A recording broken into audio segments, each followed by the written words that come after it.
All right. And then when he kept going, I was like, oh, we're doing this. Right. All right, let's go. It was just so awesome. And, like, you see that kid who's like, kid, you've already got more swagger than I've ever had in my entire life. You know what I mean? For Like, sure. Young man, if you keep that confidence, you will be anything you want to be. Absolutely so. Yeah. Jelly, it has been an absolute pleasure to get to talk to you today. It's been up and down with the weather and everything, and you've just been so great. Continued success. Oh, thank and it was you, great brother. to get to hang out with you a little bit today. This is great. Listen, this weather, this is my life. Right? You know what I'm saying? It's going to happen. No, it's not. It's going to happen. No, it's not. This has been the story. It's been 37 years of living for me, y'all. This is easy. Everybody else is panicked. I'm like, woohoo, I've lived this life. This is easy. Yeah, I'm not panicked in the least. Yeah. I'm just enjoying my seat in the backstage area, staying dry. Well, worst case, we already started drinking, so we'll be okay no matter what happens. We got a plan. Backstage at Point Fest. Jelly Roll.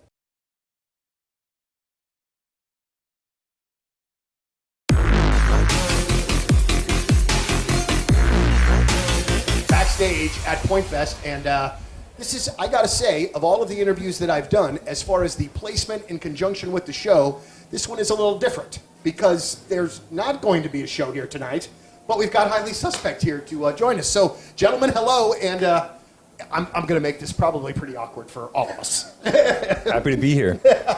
Grateful to be here. Well, it's absolutely wonderful to see you guys again, and it has been a spell since we have heard new Highly Suspect music. All right, so I want to know.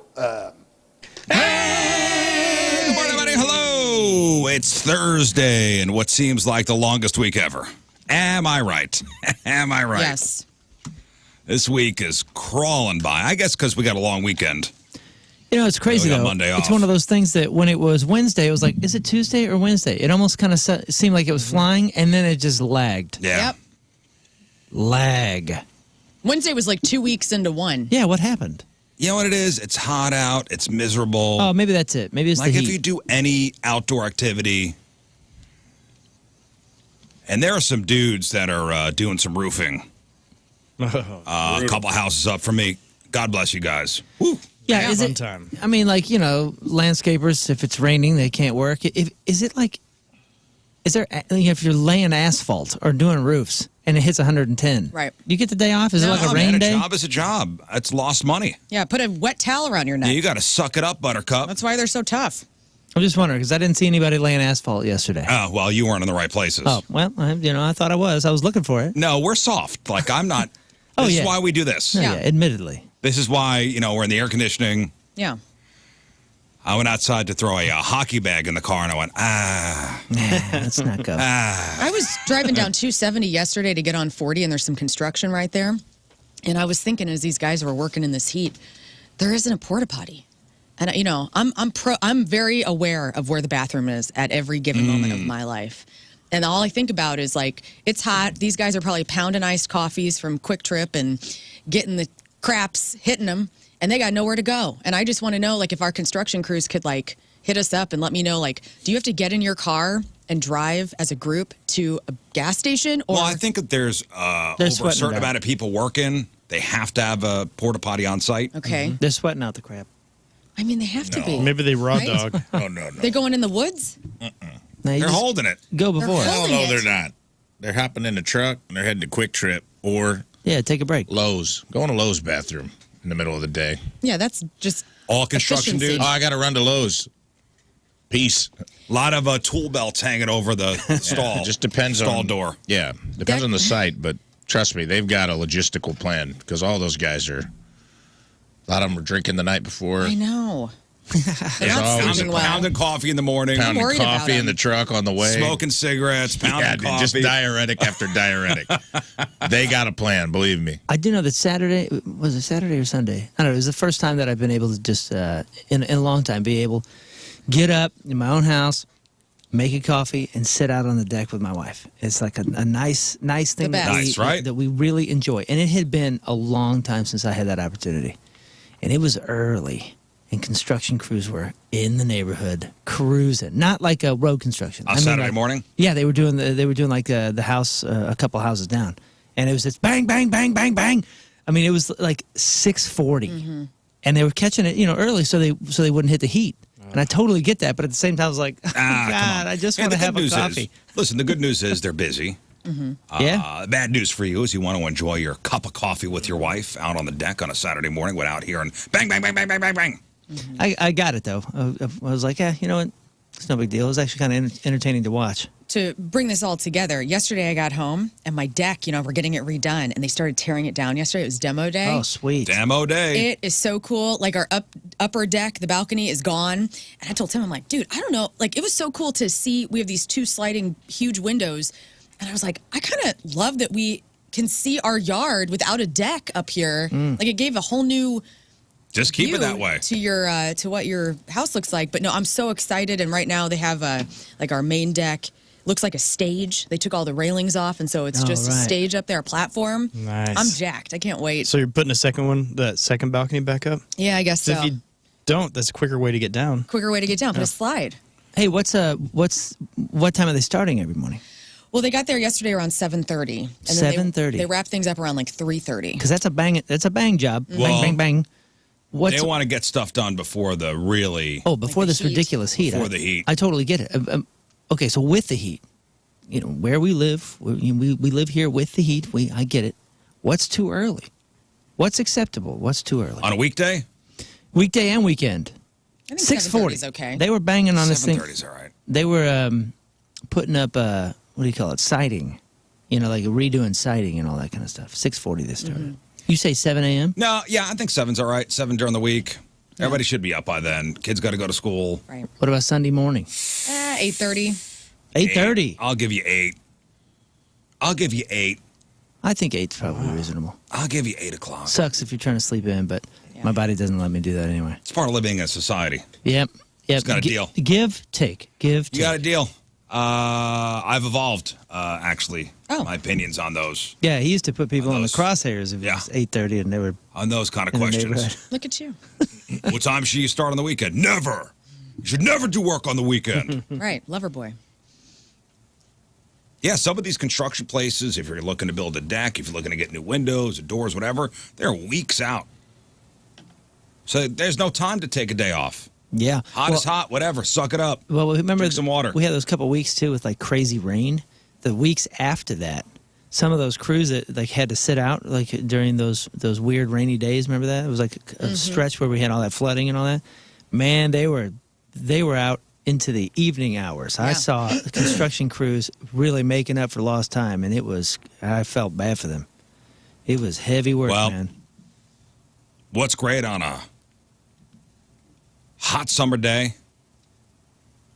Some ice cold frozen custard, right? Yeah. And yeah, we lost a St. Louis icon yesterday. Yeah. A legend. The legend, the legendary Ted Drews Jr., icon of the beloved St. Louis frozen custard stand. TD2.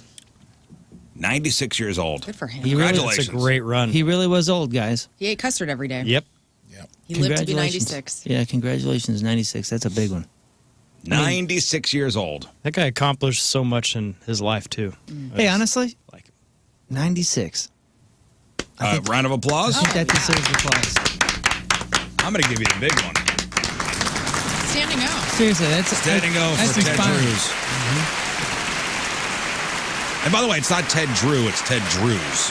Yeah, no, when I typed it out, my phone corrected it to Drew, and I looked at it and I went, oh, wow, these guys think I'm an idiot. Yeah, that's not. It's Ted Drews. Hey, guys, Drews Jr. I just remembered on Saturday, my wife and I had Ted Drews. What? Okay. Did you actually go, like, you actually went to. Well, The curse continues. we're down at Kendrick's, and we bought it out of the freezer there. Oh, yeah, they got it in the airport. Yeah. Oh, yeah, the airport one is cool. You got, They got it everywhere. with it's got the freezer, like like you put in your basement or your garage. It's got the suction tube that opens it up, I believe. Right on. Just swipe your credit card and it goes, whoop, Yeah. puts it in there. Sprays right in your face. No, it's not the same as actually getting it at the stand itself. When we lived in South City, we would go there quite often. I enjoyed it. Yeah, it's a fun thing. You got to take people there. It's St. Louis standard. The one on Chippewa, I mean, we would go down there, and my son was, a little kid, and open up the tailgate to the car and have our custard sitting in the trunk. It was a standard for us. We're South City, South County folks, and it was something that our family did all the time. Every time the uncle comes in town, he's obsessed with it. So he goes straight there Right. and then fills the freezer with it. Takes some home. Just imagine, you guys, none of you guys in this room know life without Ted Drews Jr. I know. I went a week ago, ran into Polo. Oh, Got to Polo give- was down there? Just And randomly. you were down there too? Tina and I went to get some custard, and Polo and another sports writer showed up, and Randomly. got to give our St. Louis recos to those guys. Don't know if they took them or not. But Oh, that was Polo's first time? I think he had been, but he's like, "What do you get?" And we were talking it up because sometimes Tina and I will go and we'll get the minis, and we'll get two different minis a piece because we can't decide. Instead of getting one big. Oh, we're Blue sharing. Note. No, just I get 2, she gets 2. If she can't decide what she wants. Right. So he's like, "Man, you guys really stocked up." And I go, "This is the move, dude. This is how you find out what you like." Yeah. I like the strawberry shortcake there. That was my go-to. I'm still ashamed of myself from my behavior as a kid. Our family, like I said, used to go there all the time, and of course I was a rebel. So I was like, "Hey, take me to Baskin Robbins." Oh, no. So they'd go there. Because Baskin Why Robbins do you was gotta on be the a pain corner. in the ass? I know. You're so punk rock. I was on the, 'cause What it was on the corner, and you know what they got me? It was a colorful sign that said 31 flavors, and I was like, "Well, Vanilla. I I gotta love it. try a few of And you those." know what? I only want vanilla. Why'd you come to a place with 31 flavors if you only wanted vanilla? No, that was the thing. I didn't want vanilla. So my brother, my dad, everybody would get a sundae or vanilla or concrete or whatever it was. And I was like, "Oh, I want to try all the rainbow sherbet. I want to try all the different, fruity flavors and things over here." And listen, I would get Ted Drews as well, and then I would play with the little water cup thing on the side of the building. That was my go-to. And we would sit on the car, sit on the trunk, whatever, and eat our stuff. They had to make but a special stop for you? not a stop, man. It's on the corner. It's on the same. You know where you wait in line? Yeah. I don't know how long it's not been there, but that corner that's on that. You don't have- So you didn't have to get in the car. It was. Oh no! It's right there. But I was the So Baskin Robbins had set up. Baskin Robbins set up next to Ted Drews. Ted Drews? Oh, Bastards. forever. If I remember right, the whole 80s and 90s. And the funny thing is, dude, And if you don't think that's on purpose, well, the crazy thing is, I got a bridge to sell you. you'd have these lines, 6 lines all the way to the street for Ted Drews, Yeah. and you go into Baskin Robbins, it's just me. Yeah, It was of It was course. empty. No one was in there, ever. Of course. They set up there to siphon off some of that. Actually pretty decent plan. Yeah. Oh, I don't want to wait in line. I Maybe. still want ice cream. Emphasis on the Robbins. Trying But- to rob people is flavor. But, Ted Drews is one of those places where people are willing to wait in line. Honestly, man, that line moves so fast. It does. Yeah. They've got it down to a science. I was thinking that last time I was there because I was like, "Damn, there's a lot of people here," and we got waited on within a minute. It was done. A lot of the people are just waiting for their ice cream. Yeah. They're quick. I I mean, got and so also many high schoolers in there just churning out custard. And there's not really much to it. You're not cooking anything. No, you're just, here's some custard. We threw some stuff in and stirred it a little bit. Right. It's all a matter of just being organized. You know what stuck with me as a kid and as a teenager is they always seemed to be having a great time. It always seemed to be a fun job. And that was probably the big difference when you start. There's one teen in there with a cattle prod. Somebody's whipping them into shape for sure because it just always seemed like a fun environment. Back to making custard. Yes. I remember that because, I grew up only going to that type of ice cream place. And then when you go to another one and you see that they're not kind of as chipper and fun and I don't know, as bright, it kind of takes you back to Ted Drews and you go, wow, well, this ain't Ted Drews, is it? From what I understand, all the employees there were treated pretty well. Yeah. I am impressed that he died at 96 because his whole thing is turning custard upside down. If you turn 96 upside down, what do you get? 69. That's right. Perfect age. He waited it out for it to be. I see how you connected those dots there. It's a All right. perfect flip. 96, 69. It's like he flipped his age upside down. All right, you connected the dots there. Good job, Ted. All Drew. right. Hey, Good job, Dairy Rafe. Queen lost a lawsuit against him. I've talked about this on the air before. A lot of people don't know this. He invented the turning it upside down before you serve it to somebody was a Ted Drews. The Blizzard was stolen from Ted Drews. Really? Dairy Queen Brazier Blizzard was taken the mix-ins and stuff was taken from Ted Drewes, and Dairy Queen admitted it. And you know what? There is an article about this. It's called The Untold Truth of Dairy Queen's Famous Blizzard. Mm-hmm. And, this is from mashed.com, and it does mention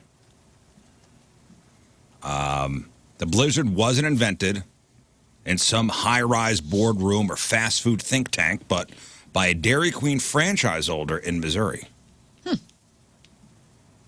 Nice. So I guess there was a whole... What do you mean franchiser? Ted Drewes. So they owned it. Okay, so here's the story on mash.com.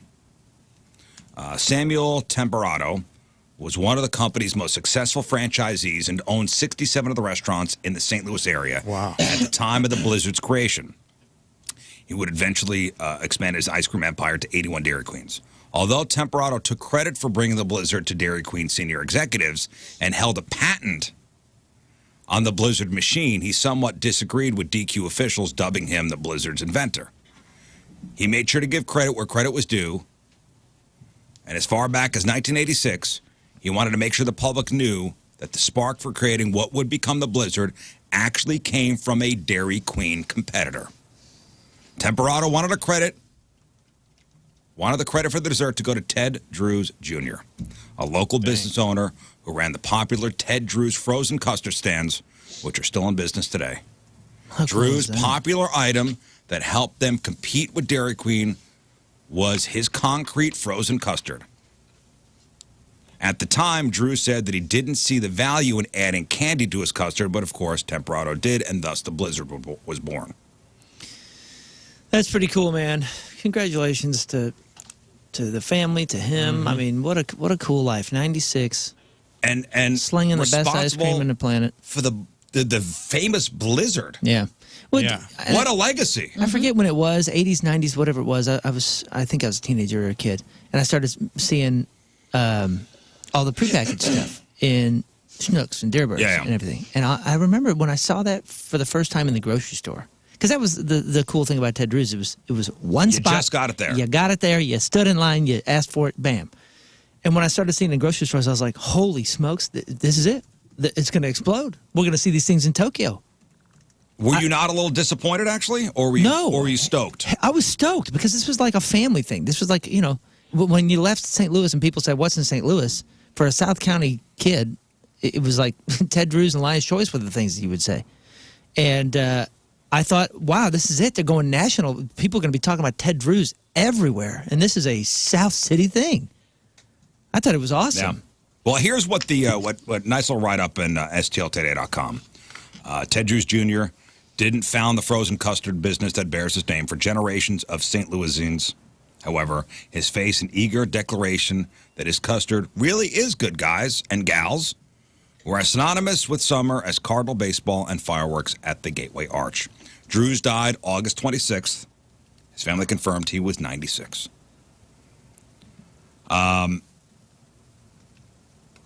Decades before Drewes turned a concrete upside down to prove his frozen custard's thickness, he was introduced to St. Louis as a potential tennis star.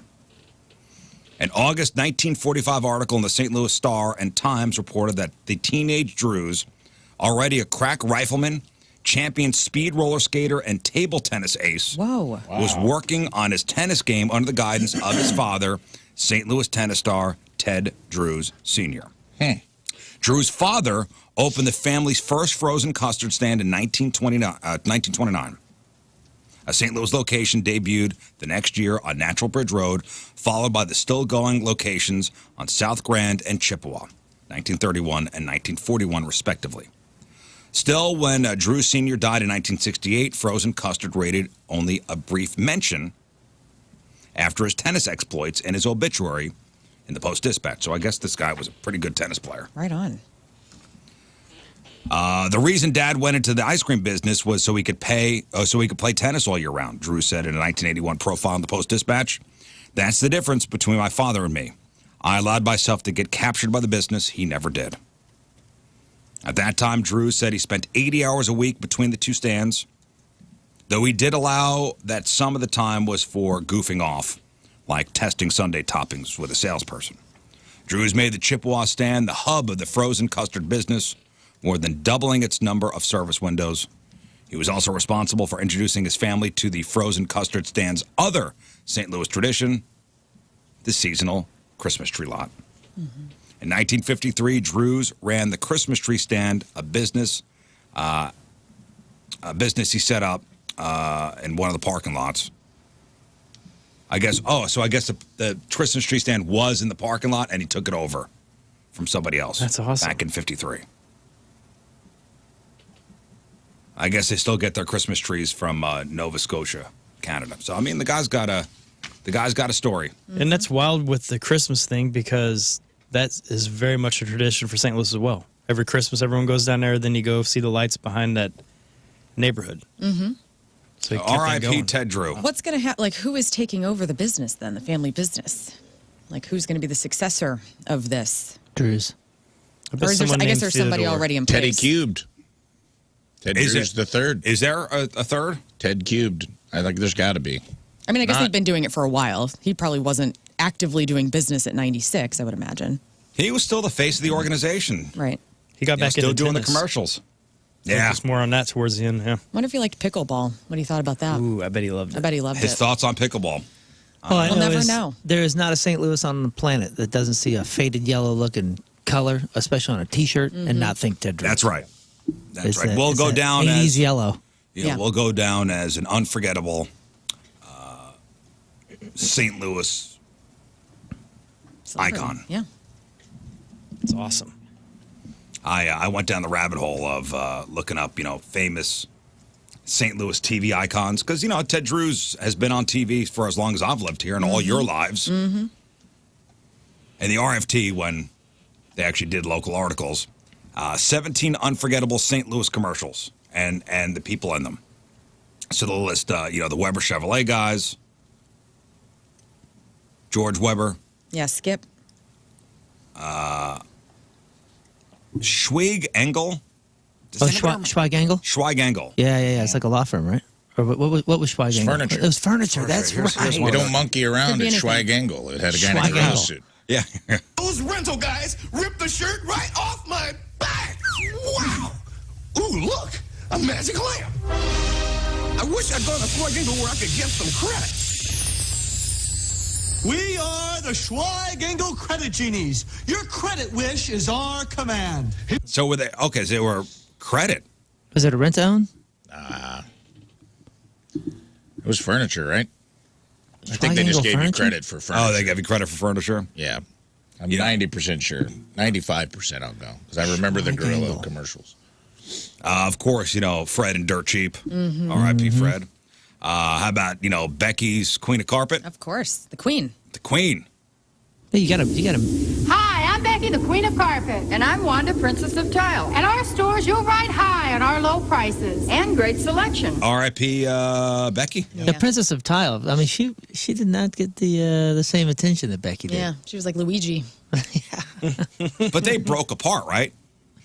Tile and Yeah, carpet. tiles do. Listen, they can only last so long together. You know what I mean? Becky of Becky's Carpet and Tile Superstore was a glamorous vision who usually arrived on a flying carpet. Sometimes she was accompanied by Wanda, Princess of Tile. The royal ladies just wanted to sell you some discount floor coverings. That's Yep. it. And the air near the arch was their kingdom. Hey, when you mention Fred, you got to mention there's a lot of people that didn't know the Rizzuto Show when Fred was here. Oh, yeah, Fred read the Craigslist Freak of the Week Fred- for He was the best. a Fred long was time. the Freak of the Week reader. I mean, and it back in was- the Woody and Rizz days and the beginning of the Rizzuto Show, Fred would come in Remember. and read the Freak of the Week ads.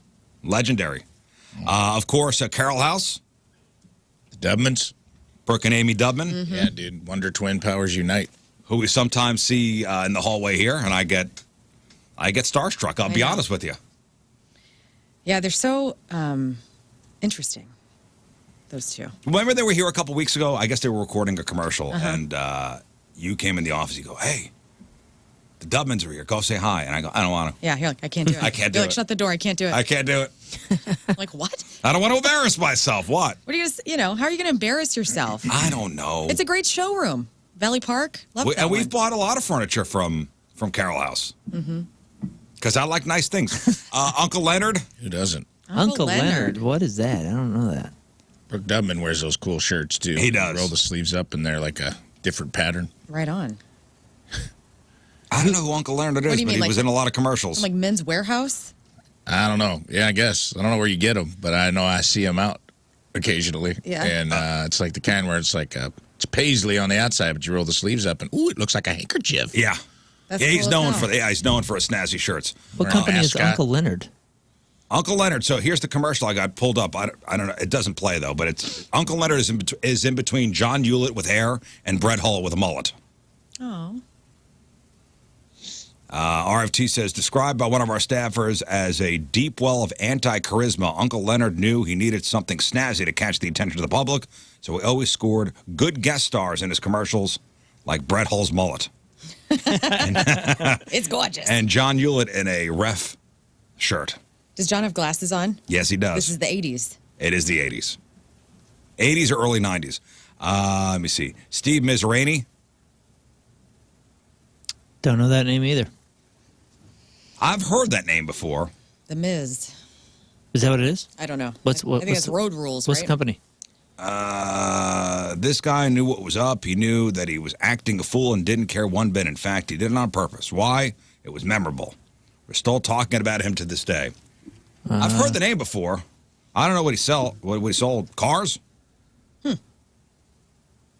What about Jarrell's Barbershop? Got me there, man. Maybe some of these are just too early for us. We've missed a key high-profile character in the Go. St. Louis region. Who's that? Buckley. Oh, yeah. He's coming up. Okay, I apologize. He's I coming feel up. like we've gone to second tier, No, he's and well, Buckley is a first-tier personality. Okay, Jarrell's Barbershop, this one-of-a-kind commercial, is famous on YouTube. The theme song is top-notch, and the clip looks like one of those Rick James flashback scenes on The Chappelle Show. Play the song, please. Okay, here we go. Let's get this.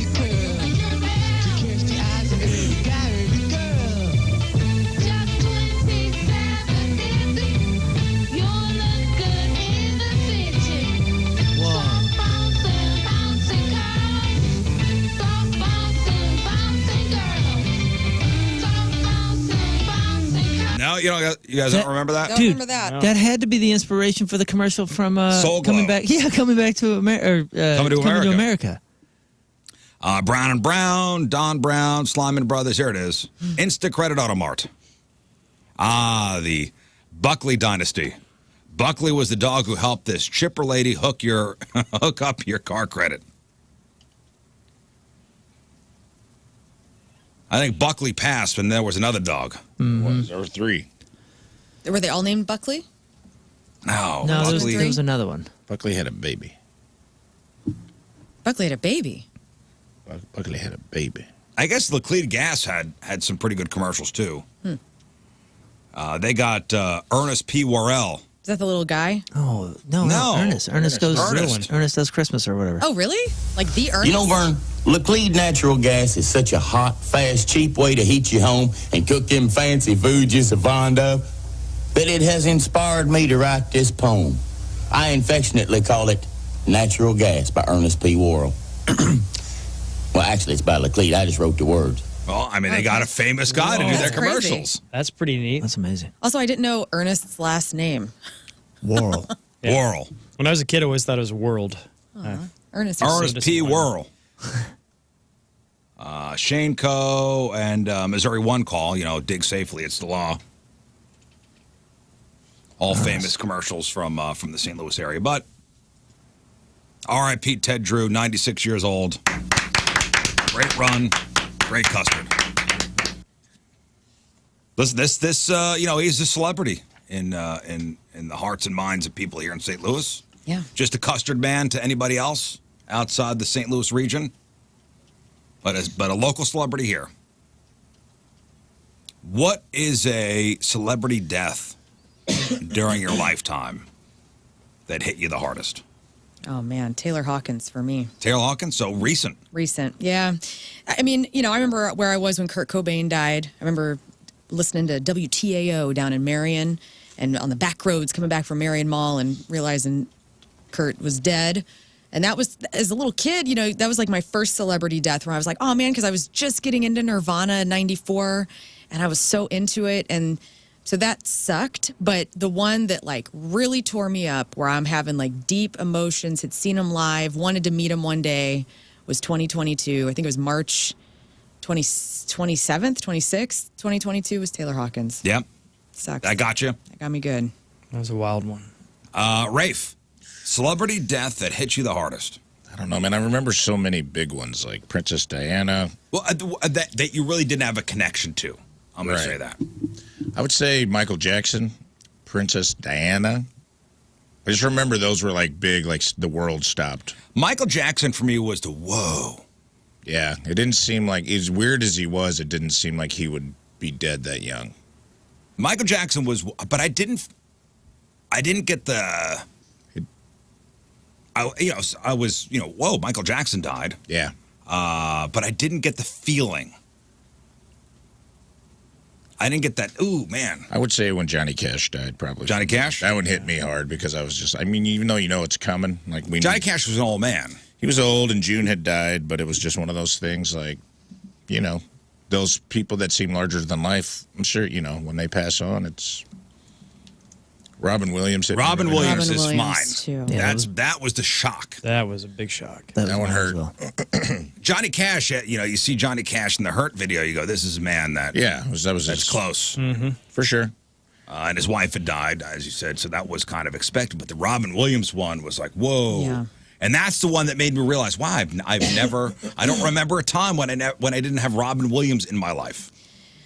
Yeah, that was, and I remember, I think it was USA Today had the genie's out of the bottle or something, or the genie's finally back in the bottle or something when Robin Williams died. They had this really kind of Aladdin-esque headline on the front page announcing his death, and the child inside of me was just like, oh man, because I read one of his biographies, and he was so good. You just hated to see a celebrity that was actually so kind to people. Robin Williams? Go out that way. And he was a notorious joke stealer. Mm-hmm. Oh, yeah. And got a pass for it. I know. And people are like, sweet. people are like, okay. Like if you hear all these old timey comics say, when Robin Williams walked into a room, you didn't do any new material because it would wind up, on a special somewhere that Robin Williams was doing. But people didn't really. He'd hand out $100 bills.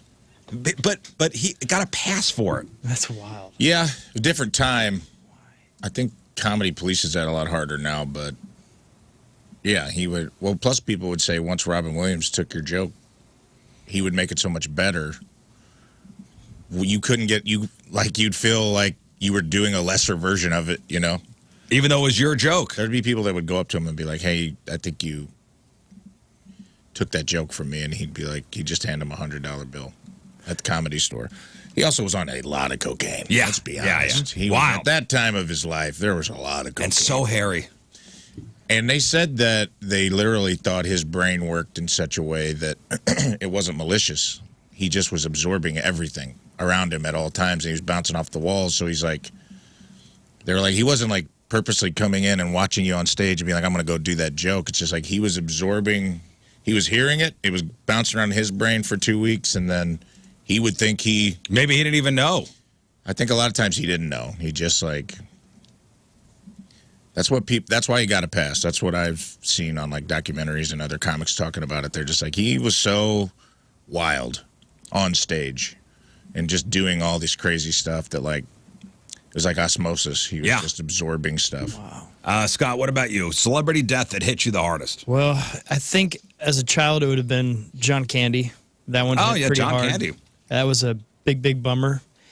He was one of my heroes then, but I think recently it would be Glenn Campbell. Like, I know that he had dementia and he started kind of He had Alzheimer's, didn't he? Or Alzheimer's, sorry. But he started declining, but his death was a tough one. It was just like attached to my dad kind of thing, you see the same guy, and I know it's kind of weird. A lot of people bringing up Chris Farley. Mm-hmm. That was what, 97? All that. 90s. That whole run, Phil Hartman. Phil Hartman? Golly, yeah. Terrible. And the way, Phil Hartman died, murdered by his wife. Right. Yeah. That was shocking. Chris Farley, that was when I was actually in college.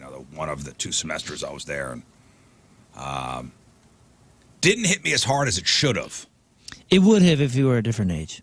Yeah. The people that we lost then, and Scott said it right. Like if we lost John Candy right now, and John Candy was the same age, it would hit us so freaking hard. Absolutely. Because we understand it, but when you're young, you're not understanding the impact as much. And I'm not saying anything bad about young people. I'm just saying like that would have the John Candy one would have hit us as hard as Robin Williams, if not maybe a little bit more, had we been at the age to really like absorb it. Yeah.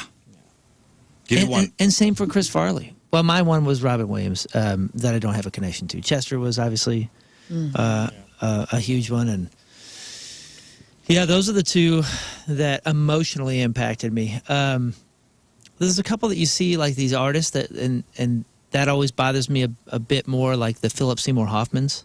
Oh yeah, that was a tough one. Heath. You just see like a lot of trouble and the Heath Ledger thing. Mm-hmm. Yeah, Ryan Dunn was another sad one. Oh, from Jackass, yeah. Anthony Bourdain was one that I was like, wow, that's wild. Yeah. Yeah, Bourdain, yeah. That was like a shocking one that hit me that I didn't really have a connection to him. I mean, I watched the show, but I wouldn't think that I would care that much about a chef passing away. Yeah, You know I was what I mean? amazed. He was so I, cool. I was a big fan. Same. Me too. Read all his books. was a fan. Kobe. That one hit me The Kobe one oddly. was heavy. Yeah, especially being with his daughter. Yeah, his daughter was with him too. And That was heavy. I just knew how big of a superstar he was in the NBA, and seeing him go out like that, I mean, especially with his daughter, I just felt so bad for his wife. It's terrible. Heath Ledger. Yeah, we just mentioned that. Another one, I forget his name, Anton, a young guy that played in Star Trek. He was Yelchin. pinned. Yelchin, he was yeah. pinned with his vehicle. Like that was such a tragic thing, and hit at a time in my life where I just absorbed it pretty heavy, and was like, dude, that is awful. A freak accident like that, that's somewhat violent, and you're Yeah, like, this guy was about to freaking take off. Yeah, what did he play in Chekhov in the new Star Trek movies? And Yeah, it just- was his Jeep. He didn't put it in a park or something. What It was a it factory Jeep? defect. It was something where it just like slipped. It was like nobody's fault or something. It just like slipped out and pinned him between another vehicle or a tree or something Rolled like that. backwards and he tried to hop in it, tripped, and then when he got pinned between basically the back of the Jeep and his gate, a brick wall, and nobody was around, and he suffocated. Jeez. Not That one was Cool. hard. Paul Walker, people are saying. Yeah, that was surprising. Brittany Murphy. That was also surprising. Yeah. Yeah, wasn't there something bizarre about that? Don't They said have, it was mold in the house because the husband died like a couple months later. Yeah, she was married to this guy who was way older than her, and I think she had some substance abuse issues as well at that time. I think, I remember her being very, very thin, like something. She just didn't look well. And then there's the mold. There was like a thing where there may have been mold in the house. Isn't there some sort of documentary about that? There is. I've watched it. I think it was on Netflix. And was it revealing? Was it interesting? Well, you learn about the mold and how strange that was. That was a big part of it. Oh, Chadwick Boseman. Yeah, that was surprising and awful. That was surprising. It was he had cancer all this time, even when he was doing the Black Panther stuff. I know. That's where Norm is at as well. Oh, Norm Macdonald. Yeah, that was out of nowhere. Oh yeah, didn't know he had cancer. Bob Saget, too. Bob Saget. Yeah. Yeah, I was thinking him. Think of that. Prince. Prince. Tom Petty too. Yeah, Tom Petty. Kind of went around the same time. I feel like there was like a couple 2016. big stars died. Like Lemmy of Motorhead, Tom Petty. Well, Tom Petty happened. I was in Vegas. It was the day after the Vegas shooting, and we were sitting at the pool after Vegas had cleared out because of the shooting. I think he had just played in 2015 here, too. And you go, man, Tom Petty died, and that was a drug overdose. It's terrible. Same thing that Michael Jackson, the same drug, right? Was it fentanyl? What was Yeah, I thought Tom Petty was fentanyl. Yeah. Wait, was it? No, I thought it was something. I thought Prince and Tom Petty were similar, but maybe I'm wrong. I think Tom Petty was fentanyl. Like he had severe hip problems and was doing those pain patches. That makes sense. Let's see. Accidental drug overdose. Multi-system organ failure due to restricted cardiopulmonary arrest due to a drug toxicity. Oh, come on. Give me the detail. God. Fentanyl? It's not saying. It's just saying.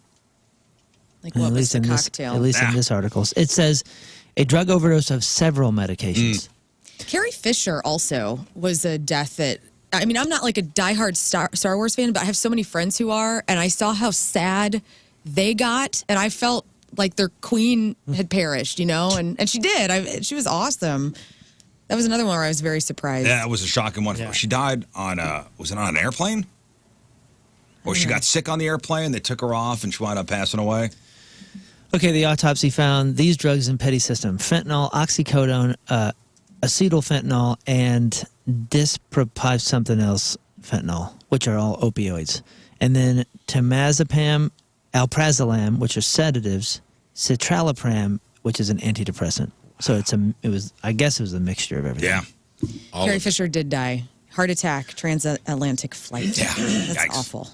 Oh, and when Prince passed away, he passed away in his elevator. Yeah, I remember that.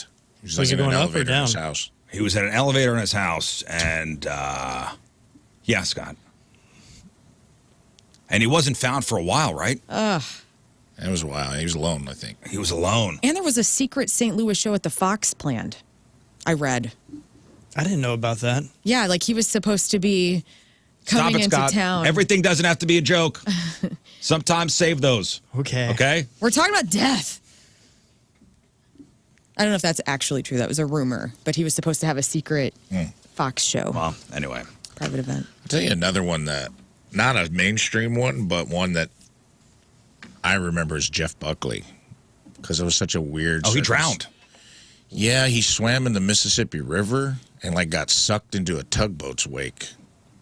It's Oh, so that's the sad. story? Yeah. I know it he was like- drowned. It's like he had his like guitar on the edge of the river, and he's with one of his guys in his band or a roadie. I can't remember the details, but I just remember it being like, what? And that guy Grace had just... Oh, hallelujah. Well, I'm saying the album was Grace, right? Wasn't that what it was called? Am I But making Hallelujah that was up? just starting to hit. his Right, cover. but that whole album had just come out, and Hallelujah was hitting, and he was kind of finding mainstream success, and that whole album is great. And because it's been that's on my mind because it was like 30 years since he died just the other day. Oh, somebody brought up Payne Stewart.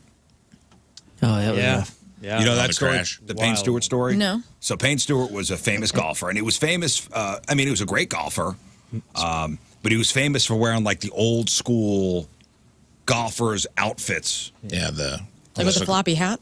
He even had like the bloomers on the side, like the people used to equestrian riders, and the socks up to his knees. Like if Yeah, you such watch a cool golfers look. from like the 1930s and 40s. Yeah. He's a You know, Missouri guy. Yeah, right? Springfield guy. Springfield. So yeah, he's on a private jet, and apparently they lost cabin pressure. Everybody in the jet passed out, including the captain. And do you remember them tracking where the Yeah. plane was? They didn't because It everybody was supposed dead to- on the plane. Went it from Florida to Texas was the original flight path, and then it went up to like the No, Dakotas. I think it wound up crashing in North Dakota. Yeah. But they didn't know. They died from what, air? They said that the cabin lost pressure. Everybody passed out. And no one got their That's masks on or terrible. whatever. Yeah, it's awful. Yeah, because he had just he had like a little bit of a fall there. I think he was getting into he was partying too much or something, but he kind of came back and he just won a tournament, like Yeah, I one of think the there's big ones. I think there's a special about it. Yeah. And they were tracking the flight because they didn't know where it was going to go down. They were hoping it wasn't going to be over a residential area. Right. Obviously, nobody's. Manning They're waiting for the plane. thing to run out of fuel. Wow. You It know wound what? up One, crashing in North Dakota. that's crazy. From Florida to Texas, but ended up in North Dakota. That's wild. You know what? One would have hit, I think, just because he's far too young and it was sudden and all that. If I was older, but I was busy in 2003 and younger, and it just didn't hit me, was John Ritter. Oh, that was a sudden one too. Wow. Yeah, and I think that would have probably affected me more if let's say it happened now. Yeah. Yeah. Oh, you know, it was another one was Jim Henson. Yeah. He's older, but that's another Johnny Cash situation where someone's like bigger than their genre. Jim Henson died I think he had the flu or something. Was he? Yeah, Bernie he was- Mac, too. Bernie Mac died. Bernie Mac. Was a weird one where he had like pneumonia. Went in the hospital for a relatively normal case of pneumonia, just never came out. Yeah, another one's Oscar Taveras, the Cardinal outfielder that was like the super stud of studs. He just played his rookie season and was killed in a car wreck. Oh, that's right, in Dominican Yeah. Republic. Fred Rogers. Did you say that already? Yeah, I know. I don't think I ever said that, but Who was it? Daryl Kyle? Wasn't there another Cardinal that got like hit by a car on the side of the road? no, Oh, Daryl yeah, Kyle. that Daryl was Kyle. Fastlane. Daryl Kyle died in Hotel room. the hotel room. Yeah. You're thinking Chicago, of maybe? you're thinking of the dude that was on. I think it was on 40, and he hit the back of a. Hit the back of a tow truck. I know his name. He hit the back of a tow truck on 40. I can't remember his name, but Because I was. there's been a couple Cardinal deaths in my lifetime that I was like, whoa. And there's a documentary right now. This one, Steve McNair. Like that. Oh, whole thing. Moon saw that. I haven't watched Steve it yet. McNair but one? That was a wild, out of the blue thing. Yeah, that's the new Untold series, and I've only seen the first episode or the first 2 episodes because it's a weekly thing now. But I had no idea that guy was murdered, dude. Yeah. And weird circumstances there too. They're just starting to unfold. Yeah. We're forgetting 2 huge ones in our lifetime, too. Who? Tupac and Biggie, dude. Like, those were... Oh, yeah. That was wild. That was just a wild time to be like, well, is this real? Like, is this like... Because that was like East versus West Coast rap, and like, it spilled over into that. It started to feel really real, where you're just like, oh, these are real feuds. These aren't... This isn't just music, Right. like rap battles. And you're like, why is this happening? Yeah. Like, 2 really talented young people. Oh, you're thinking Josh Hancock. Josh Hancock. Josh Hancock is Yeah, the one. Josh in Hancock. April 29th, 2007. Killed in a motor vehicle accident when his 2007 Ford Explorer he was driving while intoxicated hit the rear of a flatbed tow truck Yeah. at 12:35 a.m. Man. Yeah, that was a bummer. Yes, and Steve Irwin. Yeah, Oh dude, my that's gosh. another. Yeah, that's oh, another that's a larger than big one, life. yeah. Like, shouldn't be surprised that guy died at the hands of wildlife. Not a shocker, really, but still, he felt invincible. You know what I mean? That was why Johnny Cash hit me so hard. Is I'm like, it feels like that person should never die. Same thing with Jim Henson or Fred Rogers. Even Yeah. if they die later in life, it feels bizarre because you're like, no, you don't die until I'm gone. Right. Like to me, you are a symbol of stability Well, and and like a part of our timelessness. lives. Yeah, icon, timeless. MCA from the Beastie Boys, too. Sure. Whitney Academy Houston. Whitney Houston. Whitney Houston. Yeah, Chris that was- Cornell. Joe Diffie. Joe Diffie. Yeah. Joe Diffie. Not a death, but I remember being affected by Christopher Reeves falling off his horse and getting paralyzed. Like when Superman was in a wheelchair. Oh, there's I about to be a remember, documentary about that too. That Yeah. looks mega sad. Like he did not pass away. Same thing with like really Michael J. Fox. Like there's a few like Richard Pryor. Like there's a few diagnoses that I feel like took out people that I'm like, that's not real. Those people are immune to that kind of stuff. It just shows you that nobody is. More recently, Eddie Van Halen. Yeah. Yep. That was a bummer. Dude, 2022 was heavy, boy. Ray Liotta, Kirstie Alley. Like, there was a lot of, like, surprise. Neil Peart. Oh, Neil Peart from Rush. Yeah. All right, let's roll out of this. All right, cool. Let's Good roll morning, out of this. everybody. Yay. Let's roll out of this. My grandma. Too much death. Too much death. Let's talk about Life. something else. Let's talk about life. Let's talk about revenge. What baby's born surprised you guys? My sister. What? No. You guys want to talk real quick about revenge? Okay. Yeah, let's roll into something more lighthearted. Well, we got to be gradual. We don't want to dig ourselves out too We got fast. to gradually. It's like weaning yourself off of something. You can't just stop heroin. I'm You trying get to quit sick. death. I'm on the revenge patch right now. You know what they say with antibiotics? You can't just stop them. You got to gradually get off them. All right. Or else you get more sick. No, I want to talk about an Uber driver who took revenge after getting a 1-star rating. Okay. So next time you're on an Uber and you have an unpleasant experience, think twice before hitting that 1 star. Just remember that guy or gal knows where they dropped you off. Heed this warning. True. True. So, yes, a few 1-star ratings can ruin an Uber driver's rating, right? So don't do it unless they're really a psycho, okay? Unless they really deserve that 1 star. Like this guy. This guy's a psycho. Yes, probably deserves a 1-star rating. Okay. Maybe not at the time. But yes, he deserves a 1-star rating in life. So an Uber driver in Chicago threw a brick at somebody's house after they gave him a 1-star review last weekend. So it was a 17-year-old kid ordered an Uber to take him to the mall last Friday. Yes, teenagers still do go to the mall. And the teenager says the driver seemed agitated. He drove erratically, took a longer route than necessary. The kid asked him to take the highway. He took surface roads instead. He gave the guy a 1-star review after he got dropped off. And that was the end of it. Until the next day, the driver shows back up at his house. Ding dong. The kid's mom goes to the door, but didn't open it because she didn't know who the guy was. Right. He claimed her son left something in the car, and he just wanted to return it. Psycho. But when she wouldn't let him in, he got aggressive. He started shouting about the 1-star review, picked up a brick from their yard, threw it at their window, also threw it at their car. So what was he going to do if he got in the house? I don't know. Give him a 1-star review, maybe. Maybe he was one of those, I need to know why you gave me 1 star. But you got to come in the house to find out he was going for a 1-punch review. So if you take an Uber for it, you as a passenger also get a rating. So why do I not have 5 stars? What did I do? Oh yeah. Oh, I've looked that up multiple times. Like I have like a 4.75. Like what did I do for somebody not to give me 1 star? Why don't you to not give me 5 stars? Somebody knocked a star or 2 off after I got out of the car. Why? I want to know why. Maybe I would like to go to that Uber driver's house and just ask, what did I do? So maybe this driver was like, what did I do? And then got quite frustrated when he couldn't get his answer. Okay, so you didn't give me 5 stars. I didn't take the route you wanted. 3 stars. But 1 star. I want to know why. Now, yes, he did the wrong thing. He cracked the window, broke the frame. The car was also left with a significant dent. Police say they're investigating, no charges yet. Uber says they'll assist however the police want, and they will take appropriate action on the driver. Here is the 17-year-old and the mom talking about it.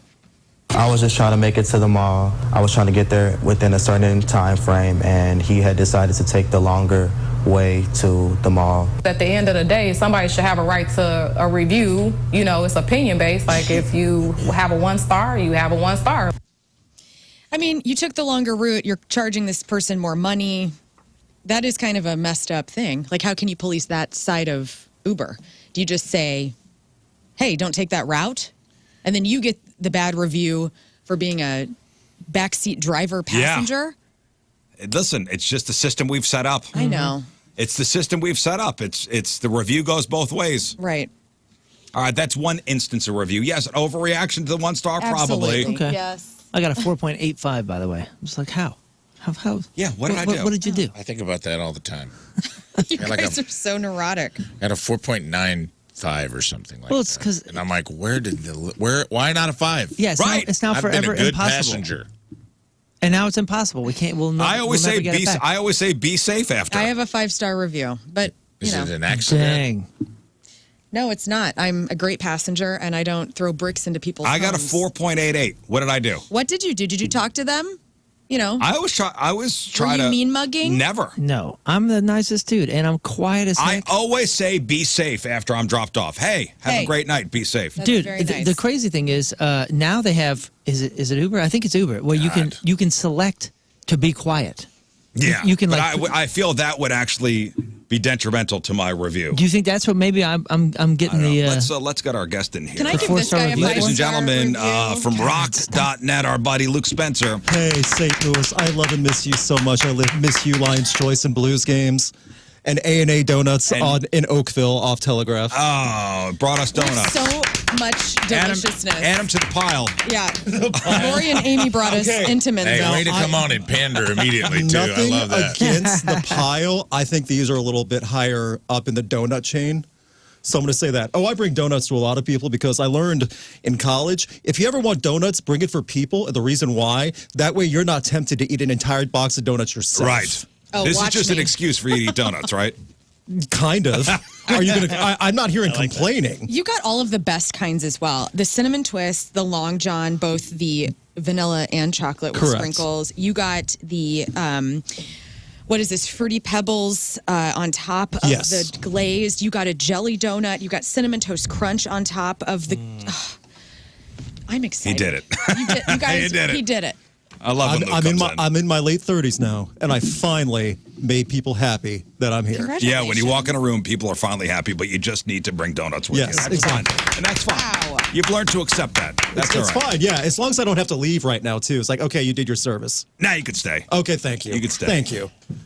Hope you guys are doing well. We're doing great. We're doing great. What's your Uber rating, by the way? Oh, my Uber rating? Well, Hey, nice to meet That's you. the new. What's your That's the new. Uber What high school did you go to? Yeah, question. exactly. at St. Oh, Louis. You've been man. gone too long. wow, I really have. If Uber ratings are now the thing that people talk about. in Yeah, St. that's Louis. everybody's judged on their. That's your score now. I didn't know I had to have a side hustle with cars and stuff, too, and driving people No, around. as a passenger. No, as a passenger. As a Oh, that's right. passenger. You can do that as a passenger Yeah, now. check it. Well, what do you got? I'm afraid to look now. Well, you better look What's your because number? we're just I'm a talking about- 4.85. Oh, let me put it on the number. Okay, area code 314. No. I'm a 4.88. So somebody. You got a 4.88? Hey, Yeah, but that means somebody. what's up, Open bro? up your Uber app, Good dude. job, You're dude. being pretty evasive with this. Oh, man. All right. Let's see That what means you got. somebody- I use Uber and Lyft when I have to travel and like do other stuff around the country. So A driver I definitely on had there. did not give me 5 stars, and I want to I'm know a why. 4.94. And Whoa! We That's got fancy we got a pro pants. passenger over here. That is a high. She's a establishment. 5. I'm a 5. What? Yeah. Is this on like You're your, a chick. Is this under Don't, the? no, it's not a chick thing. Oh. Don't Is play this- that man Yeah, card. it's your privilege. Is Yeah, this my on chick your Your privilege. chick privilege. Can you put like Uber passenger 5 stars on your LinkedIn profile to get jobs? should. And, like as your I resume? wish. Honestly, should. it's pretty impressive. Yeah, I would start a job interview that way. I just want to know who the hell gigged me, and if it was an accident, it needs to be rectified. You'll never know. You'll never Oh, know. they can't make it. Has to be anonymous. Like you can't like Whoever find out who drove, did it. whoever drove me somewhere did not give me a full 5 stars. It's not like Airbnb where you also get rated for being a person that stays at a home, but you can see who reviewed you. On the air, it was getting called out for it 5 stars. Oh, Nice. The elite are right here. I wonder, you know what? I wonder if it's a Uber Eats. Scott's a 3.5. That's crazy. Yeah, it's wild, man. Scott, would you stop flipping off the driver while he's No, driving? he keeps vomiting in the cars. Oh. Car sick very quickly. As soon as I sit down, I'm car sick puking. I can't help it. Okay, 16 miles to go. Ugh. Was It's that- your what social score? Oh yeah, there's the Black Mirror episode. Oh, what do they call it? I forget. Is it also something like you can make a horror movie out of this? They gave me 1 star out of 5. I have to find every Uber driver I was with, hunt them down, Revenge. and make them give me Well, that's 5. what I was just talking about. One guy in Chicago, a teenager gave him 1 star, and the driver went back to his house and threw a brick through the window. Oh. Yeah, we're talking stories of revenge. Here's another one. 59-year-old doctor, Dr. Boala. He's in hot water after fighting with another doctor over I guess a business deal. So last year, Dr. Boala sold his St. Petersburg medical practice to a guy named Dr. Dylan Dinesh, who now operates this health clinic from Dr. Boala's former office. I don't know why they were fighting, if it was a bad deal. I don't know on who. But last month, Dr. Boala showed up at Dr. Dinesh's office and poured gallons of urine over the front door. That'll show him. Was it possible that was just a urine sample for the doctor's appointments? And it This was is just mine really now. big? Yeah. You want a urine sample? Here you go. Oh, that's, Here's all the urine. that's the most passive-aggressive urine story I've ever heard. Well, also the fact that they describe it as gallons, so meaning he's been peeing in jugs He's a collector. for a while. Ew. So this is not a spur of the moment thing. This is not I'll show him. Right. So he had a pee stash. He did. He did. He Man. was saving it up. Man, that guy's house must have smelled pleasant. So he reportedly returned a couple weeks later and did it again. Oh man, it doesn't. I mean, listen, if you got a bottle and you close it up, it doesn't smell. I can attest because when we were doing the second record, we were doing it in the basement of one of our houses over in St. Peters, and when you're singing, you're just cruising through water. Yeah. Oh, Moon. And I was like, the bathroom's all the way upstairs. I'm so Moon, done no. running up there. Well, I mean, there's a Gatorade bottle here. Well, no, I had all these water bottles. So, like, and it's in one of the DVDs that we put out too. Like, if you see all the bottles on the floor of the studio, the ones on the left are good. The ones on the right, not good. Jeez.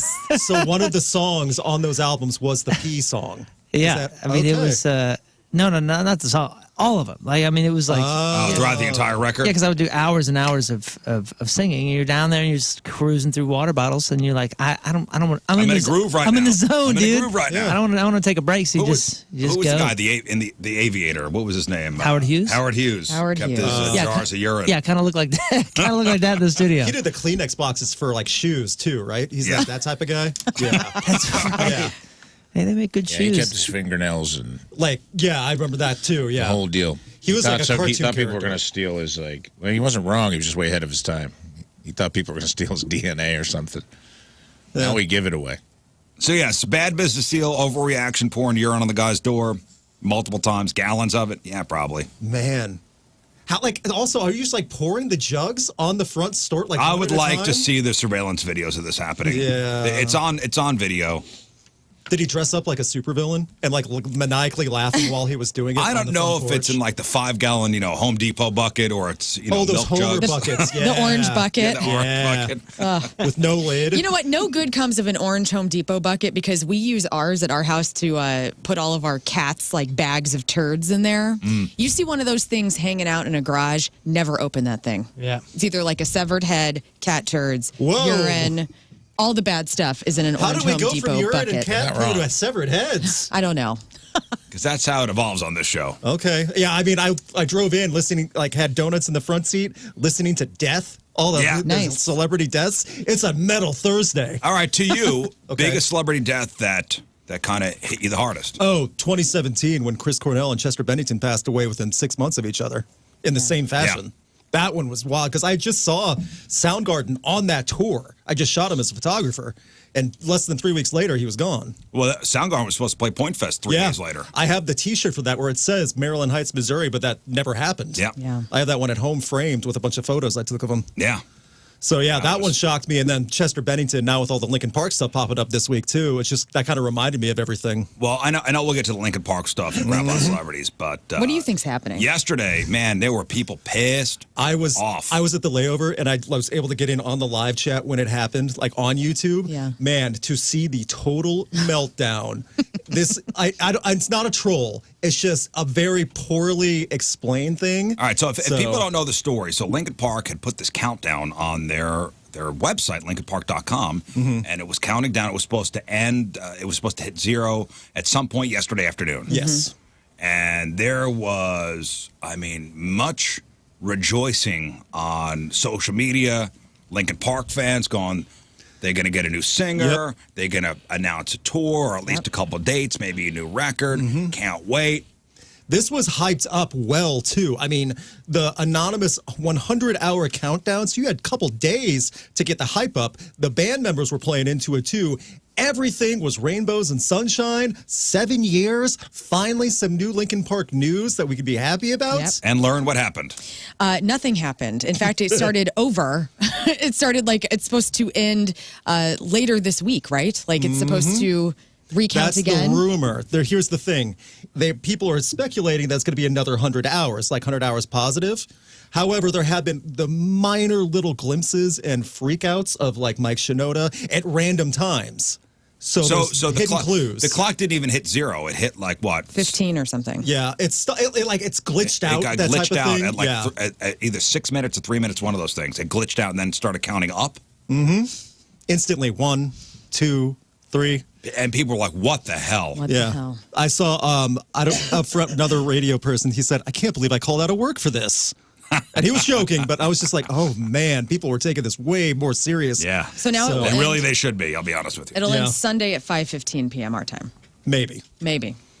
Now I'm not a betting man. Now I wouldn't bet on it, but man, oh man, if they do it again, then it's trolling and then it's a little bit funny. But you're really starting to mess with people's heads at that point.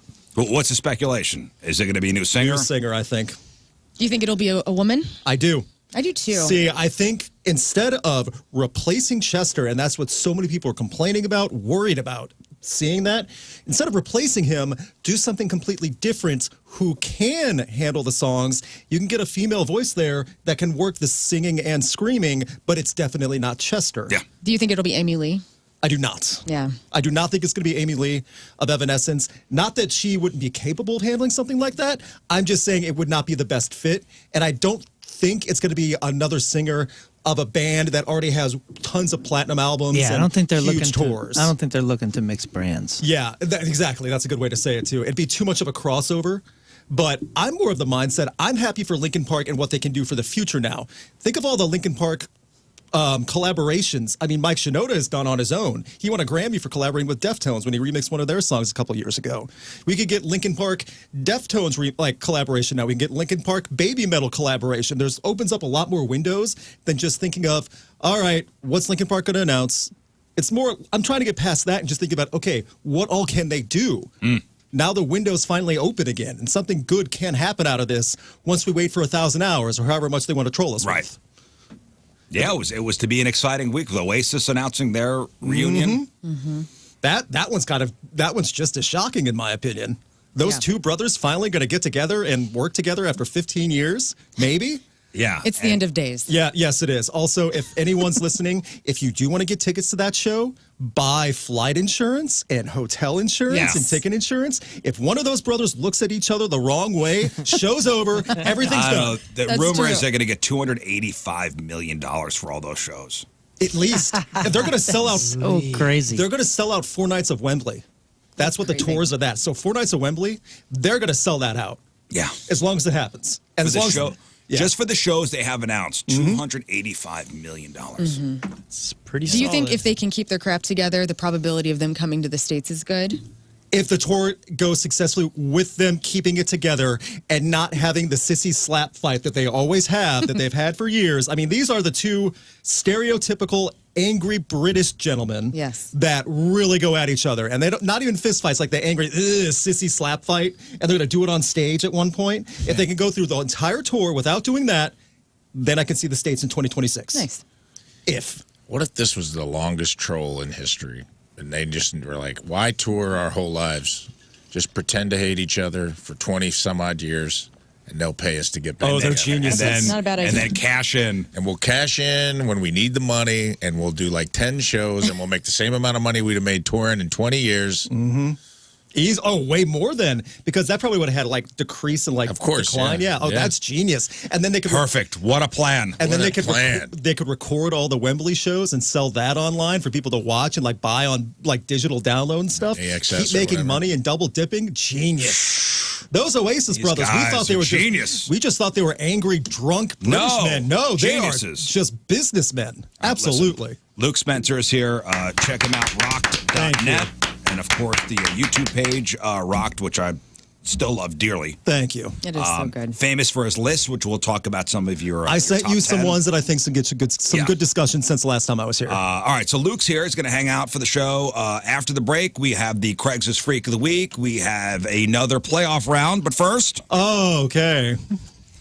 Team Rizz Remember the Day is brought to us by Hot Shots Sports Bar and Grill. Book your fantasy football draft party this season at Hot Shots. Visit hotshotsnet.com/fantasy. From Glen Carbon, Illinois, Kate Johnston. Yeah, Kate. Kate Johnston is our Team Rizz Remember the Day. Kate is a day one listener of both The Point and The Rizz Show. Tunes into the show every morning. Favorite part of the show is the Star Spangled Banner opening, and she often listens to the podcast whenever she's out of town. Owns multiple pieces of Jeff Burton swag, and while she misses Jeff's presence on the air, she's a huge fan of both Rafe and Lern's editions. And by the way, when we're talking about deaths that hit us hard, a lot of Jeff Burton ones coming over. Kate loves my general crankiness, which is not true. Lern's laugh and female perspective, Rafe's humor, Moon's hope in such a dismal world, and yep, there's King Scott. There you are. King Scott. Kate Johnston from Glen Carbon is our Team Rizz Member of the Day. Get the super sweet Team Rizz Member of the Day soccer jersey. Get yourself signed up 1057thepoint.com/Team Rizz. Hey, Rizz. All right, welcome back to the program. Phone number 314-624-3833 or 618-398-3833. The Mick Ultra Studio Cams. 1057thepoint.com/Rizz. The socials at RiZZ Show. Your emails. RizzShow 1057thepoint.com. Our buddy Luke Spencer from rock.net is here. Thank you again for having me. Love you, St. Louis. Making a return to the show. You live out in where? North Carolina? Virginia. Virginia. Why do I always say North Carolina? It's all the same homogenous blob out there on the East Coast, so it's fine. Virginia. Yes. But you're St. Louis's own. St. Louis is home for me. Born and raised St. Louis, South County. So that was home for me. I came back after living in Florida for 7 years. And that was wild. And then I came back, lived here for a few years, and then when I got married, I moved out to Virginia. Right. But you still claim St. Louis as your own. Midwest home, St. Louis home. Not only do you run the the Rock YouTube page and rock.net, but you're also a concert photographer. I am. And there's a lot of stuff this weekend. There is. There's quite a few shows this weekend. There's a lot of stuff always coming to St. Louis, and that's one thing that I do miss about St. Louis. You guys have 2 great amphitheaters, not one, but 2. That is awesome. Yeah, and if you've been to Point Fest, sometimes you'll see Luke in the pit. Right up front, snapping pictures of the bands. But are you going to anything this weekend? This weekend, I'm not. So this is like a little bit of an off weekend for me, but then September picks back up. So I have 2 concerts to shoot in September, then a festival, Riot Fest in Chicago, Nice. which is a big beast, and it's a blast. I love it. But yeah, September's going to be another busy month for me. What do you think about the decision to go back to the original location for Riot Fest? I know that's what they wanted. Yeah. So that going to where they would have gone to Bridgeview, like the actual soccer league stadium like we have here. I've been to a festival there before, Chicago Open Air in 2017. It was capable of having it, but that would have done 2 things. 1, it would have done a fast remap of everything to change the grounds. 2, they would have had to kick out the soccer teams because they had a game scheduled that weekend. Oh, no. Oops. And then 3, all the local Chicagoans were revolting and said, well, we don't have to go all the way out of Chicago to go to that, which is roughly 30 minutes. So where is it being held? Now it's in downtown Chicago, again, proper Douglas Park, really nice park, nice area of Chicago. And I get the local Chicago's argument on that, and I'm happy Riot Fest is doing what they want to do originally. And I think they're happy too. And again, Riot Fest is probably one of the most well-organized and fun festivals I've ever been to. And I've been to a lot. So, hey, speaking of the soccer stadium, I know they were talking about maybe starting to do in a couple years shows at City Park. They've had I've been to so many festivals at other soccer league stadiums, like in Philadelphia, Chicago. It's run so well. They put rubber matting on the grass so they're not destroying the grass. They can put 2 stages in there. They can put a stage in the parking lot and make that the grounds of it as well. Yeah, that's what all the festivals do. It's logistically, it's very easy to do and plan out if you have enough time. I hope St. Louis jumps on something like that. I'll help promote it. I'll help you. I'll help plan business. Someone just contact me about it. Well, and they were talking the first couple of years they weren't going to do anything, and they were going to maybe open it up after a couple years. I haven't heard anything. It was been 2 years now. A little different for St. Louis, though, with soccer stadium as far as that goes, just because, like we did, Greek Fire did, was it Rock on the Range? Is that what it was called? Over in Ohio, what Sonic Temple is now. Yeah, Rock on the Range. Yeah, and they do it where the Columbus Crew play. And yeah, they have a big stage. They have a big stage out in the parking lot. We don't have a parking lot like that. Okay, gotcha. You know? So, which is why I think Kansas City maybe has done a few kind of things out there because they have the lot out there. But it doesn't mean that the stadium wouldn't be perfect for it. It just I'm not sure it would be perfect for a festival because you could really only do one stage there. So I think they're talking about the shows, and they said that that's something that they're going to ramp up in the next couple of years. But I don't know how the festival would go unless they did it in the they shut down that whole area. Yeah. And they had a stage over in the Union Station parking lot or that overflow area. And other festivals have done stuff like that too. Like they block off the one pathway or road, so people can go back and forth. Then you could have one in the street. Yes, exactly, and that's how they just kind of do it. They did that in Jacksonville too, right outside of where the Jaguars play. They did. That's where Welcome to Rockville used to be, and they would just shut off that whole road and turn the whole parking lots and stuff like that into big festival. That's pretty grounds. neat. I can tell you, we could. If they shut down the road, we would have an awesome place for a festival down there with 3 stages that Rizz would not go to because parking. Well, and you know what? That's why I'm super down with Evolution Fest in Forest Park. Ample parking. Okay, that's fair.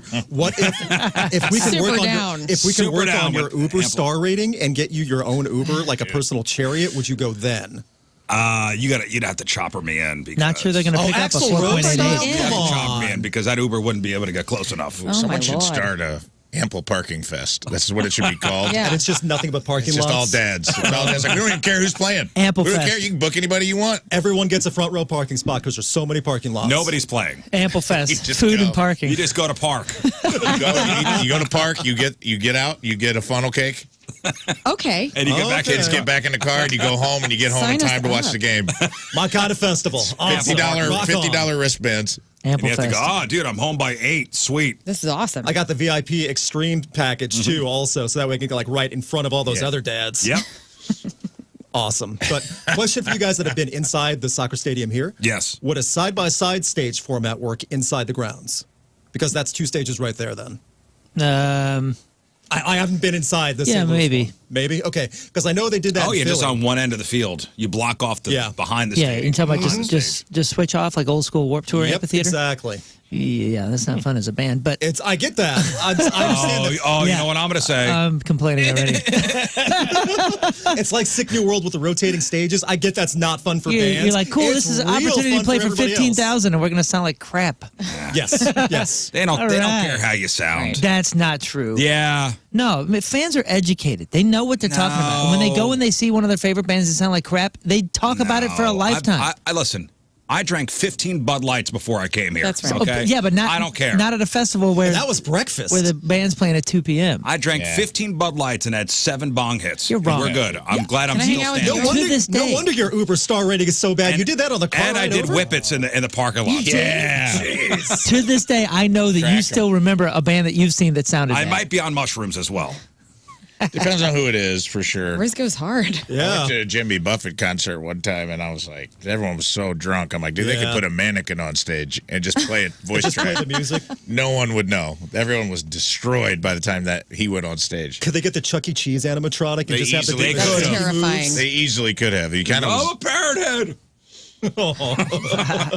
I was at a Jimmy Buffett concert, and I heard a guy behind me being like, sick of these college kids coming in here, tourists.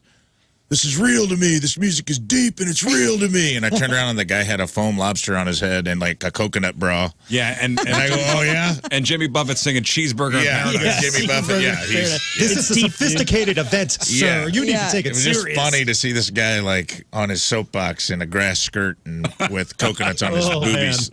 And His a big wife, foam lobster. his wife is a lucky lady. God bless him. Lucky lady. These college kids are ruining I've us. had it. Do you know this is hard? God damn it. Do you know how hard Jimmy Buffett worked to get to this point? Show him some respect. Right. This is art. Didn't you want to know what a pirate looks like at 40? I do. R.I.P. Jimmy Buffett. Wow. All right, that's the one that hit me hard. That hit everybody sorry. hard. Oh, that's true. Yeah, song 'cause of that. Margaritaville flags at half mast when that happened. Yeah, the Florida Keys sank 5 inches into the ocean the day he died. Yeah. There's a Margaritaville now at the lake.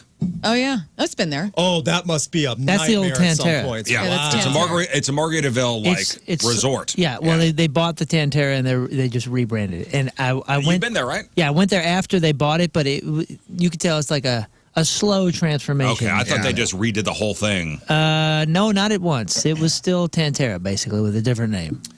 But it was, you could see they changed, they like cleaned the bowling alley.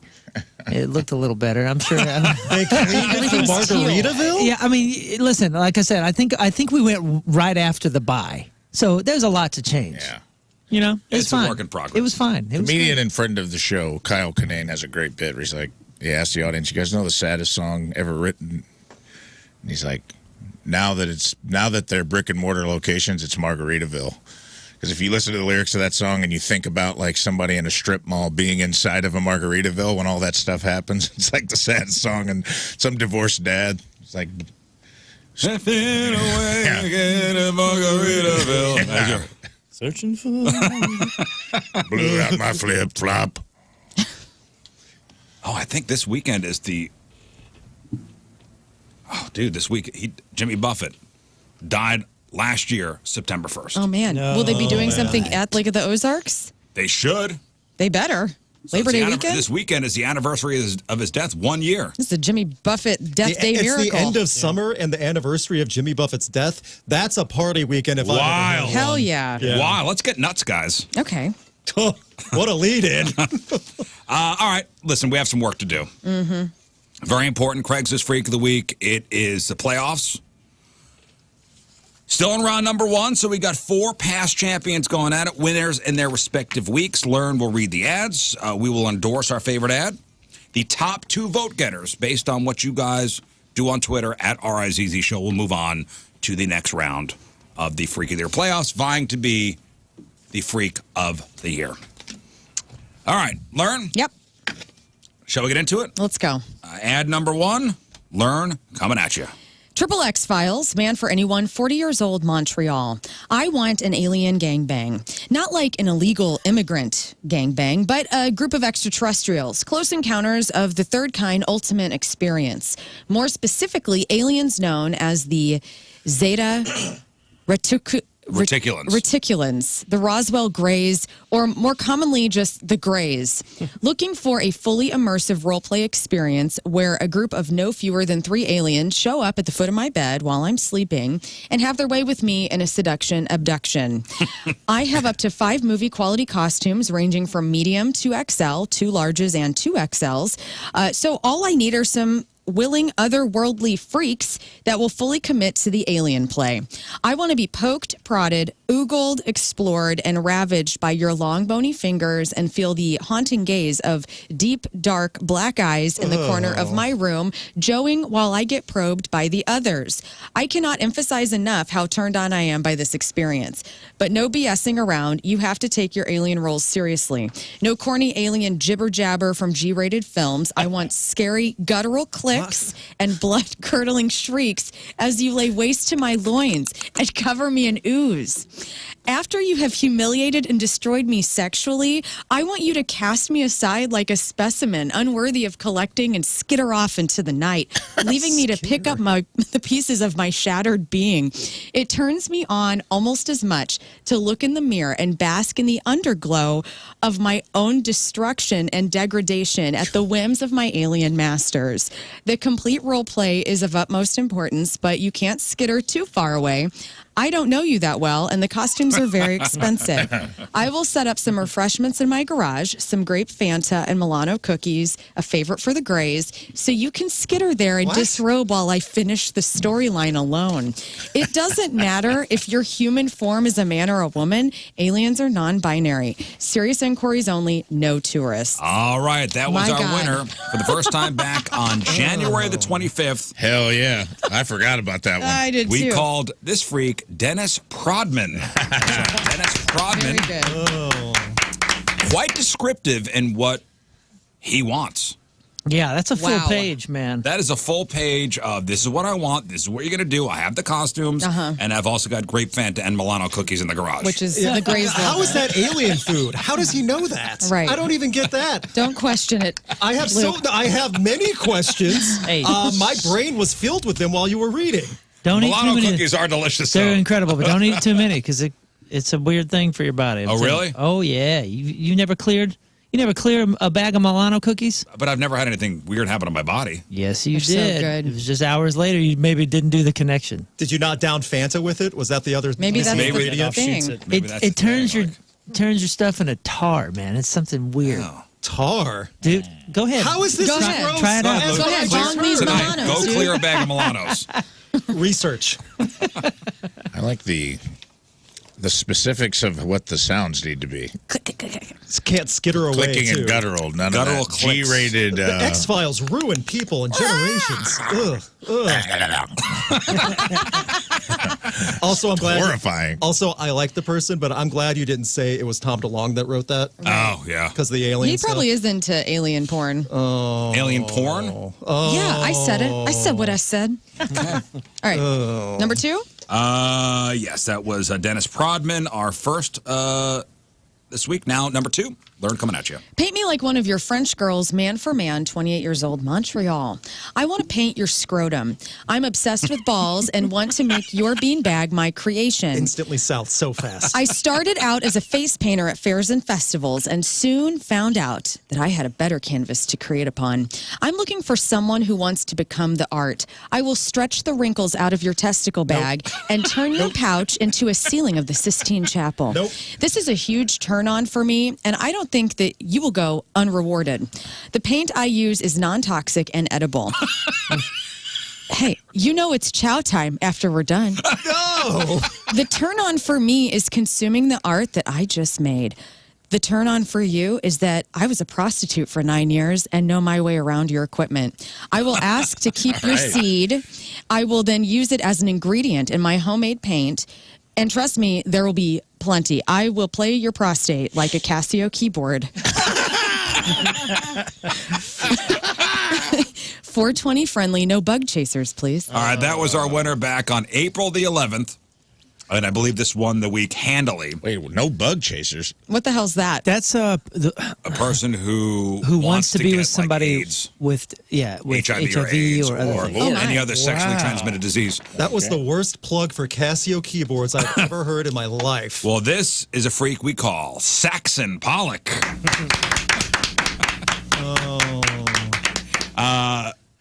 How do you go from wholesome face painter at Six Flags to something like that? What is the It's the gateway paint, dude. Luke.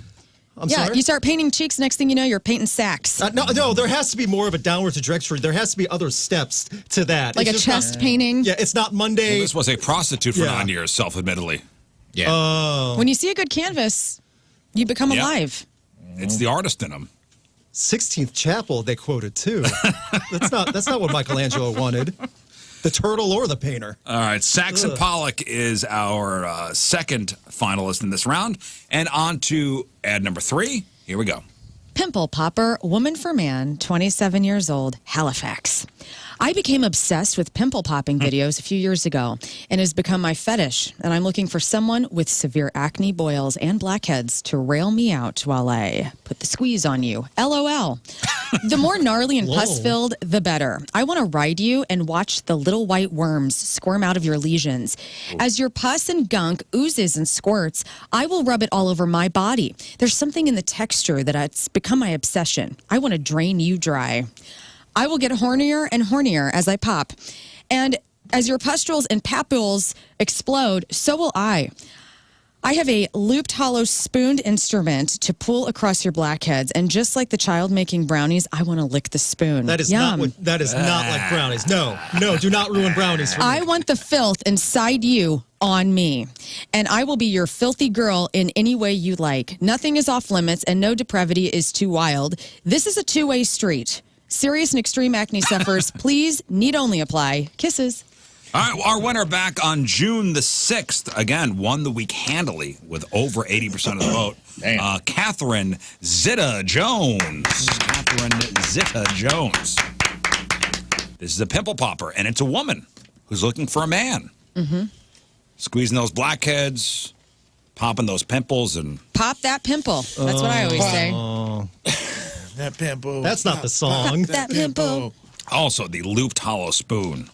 That's a real thing. Pull across your blackheads. Yeah. That's a real thing. You go get a facial, an actual facial at an esthetician's office. Yeah, my wife And is they a have permanent this. makeup artist and learning to be an esthetician. Yes. This is going to give her nightmares. Ugh. Nightmares. disgusting. Serious and extreme acne sufferers, please need only apply. Okay. Catherine Zeta-Jones, our third finalist in this round, and on to our fourth and final ad for the week. Lern coming at you. Bring on the piggies. Man for woman, 51 years old, Manitoba. Big fat pervert looking for an even fatter gutter slut. The fatter, the better. Oink, oink, yeah. I love big old fatties with big old natties. I want to suckle at my sow's teat like a filthy little piggy that I am. I'm a plus-size, burly, hairy bear of a man, and I want to get down and dirty with the biggest gals that I can find. The more rolls, the better. So big that you need a scooter, I'll be your rascal for a night. I love cellulite and jiggly jelly, so really interested in lipedema broads. Lipedema lovelies with abnormal accumulation of fat and other tissues under the skin have that juicy, sweet, progressive condition that causes swelling in their legs, their thighs, dad ass, arms, and my pants. I want to roll in the mud and violate every hole and fold that you have. After we behave like two degenerate sex hogs in the afternoon, I will clean us up and take you out to any buffet or restaurant that you want. And then we will do it all over again Romantic. with full bellies. Come at me, fatties. Okay. Sorry, stumbled through that one so much. Winner back on June the 20th, Rascal Fats. Rascal Fats. All right, there you go. There are the four ads going at it in this round of the Freak of the Year playoffs. Two of the ads, the two top vote getters, will move on to the next round. Moon, so we got Dennis Prodman. This is the alien guy. Not like illegal immigrants gangbang, but like a group of extraterrestrials. This guy wants to do everything. He likes to be poked, prodded, ogled, explored, ravaged by your long bony fingers, and this guy has got everything set Boy, up. he's got the costumes. This is one of the most detailed ads we've ever had. All right, then you got Saxon Pollock. This guy wants to paint your scrotum, and then it's non-toxic and edible, so chow You got time. the pimple popper, Catherine Zeta-Jones. Yeah, obviously, pimple obsession wants to drain you dry. And then you just heard from Rascal Fats. All right. So around the room here, we got to endorse one of these. I'm ready. All right, Lern, who are you endorsing? Who would you like to see move on to the next round? So easy, Rizz. It's Catherine Zeta-Jones. I have a real hard time with this one. Alien banging, voluptuous women, painting scrotums, I'm down with. But Okay. this pimple popping experience is so disgusting, I want to throw up. Okay, Luke Spencer, our guest. Yes, St. Louis, I don't endorse any of this. People are awful. This is terrible behavior. I want a permanent record of that on the radio. You saying have I to don't endorse one, Luke. I want a permanent record, though, saying I don't support any of this. Okay. With that being said. Yes, with that being said, Catherine Zeta-Jones, that is beyond deviant behavior. I really feel bad for the teenagers and the like mid-20-year-olds that see those acne like research things like, Yeah. hey, do you have acne? Come by for our research study. And they fall into a trap like this. Yeah, and there she is with that looped hollowed spoon thing. Yeah. Ready to chow down. Yeah. No, okay. Good at Rifles. nightmares. Okay. I have to hard disagree with Lern and Luke here. The LL Express. I see lots of videos. People like this stuff, man. It's Yeah, not. it's on What do you mean? TLC. This for isn't goodness a sake. show. Lots of There's a videos. show Okay. called Dr. But she doesn't eat what comes out. Yeah, that's disgusting. That's fine. No one is getting Rapine. arousal from those videos. That That's the part thing. is disgusting, but I find it gross, not freaky. This is freak of the week. Agreed. It's not gross of the week. Oh, it's 100% no, with it's Rafe. freaky. What My is it? definition of freaky is very different than All right. Well, you had your chance. I did. I apologize. Yes. Rafe? I personally found I think it's a two-horse race, and it's the first two. Agreed. I believe it is Dennis Prodman or Saxon Pollock. These are so specific, so wildly specific of all the things they want done to them. I believe the phrases used in Dennis Prodman were, let me discard me like a specimen, skitter away. He wanted guttural. He wants to be poked and prodded and then left to look in the mirror at his shattered existence. Like that is. What's wrong with that? He's a poetic That writer. He is poetic. Yes. This guy, that's freaky, dude. He has movie quality costumes that he's going to loan out for you to hide in the corner and bang him with. Like, this is crazy. If you were like, hey, you had to go to one of these people's houses, him or the scrotum painter are going to be my last on my list. All right. So who you So gonna go with? I'm going to go Dennis Prodman, but it's close with Saxon Pollock. Okay. Scott. Yeah, sign me up. E.T. Bone me up. E.T. No, yeah, I'm going with E.T. that. would never do Go this. over there. Elliot, no. This is great. Elliot. It is wild, man. We don't know, man. E.T. went through a lot in his childhood years. You know, there's a lot of trauma. Who knows what kind Who of adult knows? he You guys ended didn't up know Drew being. Barrymore. They're stuffed animals for a while. That's cool. Moon. This is a race for second because Dennis Prodman will win this handedly. For sure. All right. Well, My heart tells me Saxon Pollock, and that's who I'm voting for. Okay. painted sex. What happened to this guy to go from a face painter at fairs and festivals to 9 wanting years. to paint your testicles? Well, to 9 years of prostitution. 9 years Hey. of prostitution, and then wants to keep your seed to then use as an ingredient in his homemade That's paint. just recycling. Okay. That is a biopic waiting to happen, by the Yeah, way. from festivals to testicles, the true story Oh, yeah. There you go. of Saxon Pollock. You need to go into branding, sir. You just wrote $1 million Festies to title. testes? Yeah. That's right. Festies to testes, the true uncensored story of Saxon Pollock. All right, so there you go. You got Dennis Prodman, you got Saxon Pollock, you got Catherine Zeta-Jones, you've got Rascal Fats. We have made our endorsements. It's up to you guys to vote for your favorite freak. 2 will move on to the next round of the Freak of the Year playoffs, and we'll find out tomorrow morning. So vote, please. I will take a break. We'll come back. Luke Spencer is here from rock.net. Thank you, St. Louis. I'm sorry I had to sit through all that and score them all. Oh, Man, well. oh, man. We have Crab on Celebrities after the break. Then we'll get into some of these rocked lists, the famous Luke Spencer lists. Some of the topics to be covered. Okay, here we go. And I listened to some of these interviews, by the way. 10 awful rock star interviews. I got some examples Yeah, of them. I'm glad you took a peek at some of those. Some of those are beyond description. 10 terrible live TV rock and metal performances. Yes. And the rock and roll conspiracies. Correct. Which is a great topic. It is 7:48. It is Thursday. Traffic and weather. Moon coming at you. Traffic brought to you by Worldwide Technology Raceway. Experience the thrill of nitro-fueled racing at the NHRA Midwest Nationals. Come see your favorite drag racers at WW2 Raceway from September 27th to the 29th. We have a right lane blocked and a right-hand shoulder blocked due to a stall vehicle 270 eastbound just after Lindbergh up on the north side. We have delays 270 eastbound between 44 and Manchester, and then further south pretty much all the way down to the 55 exits. Your point forecast, crazy hot with a slight chance for some isolated storms this afternoon. High of 97 today. Right now it's 77 at the Point Studio.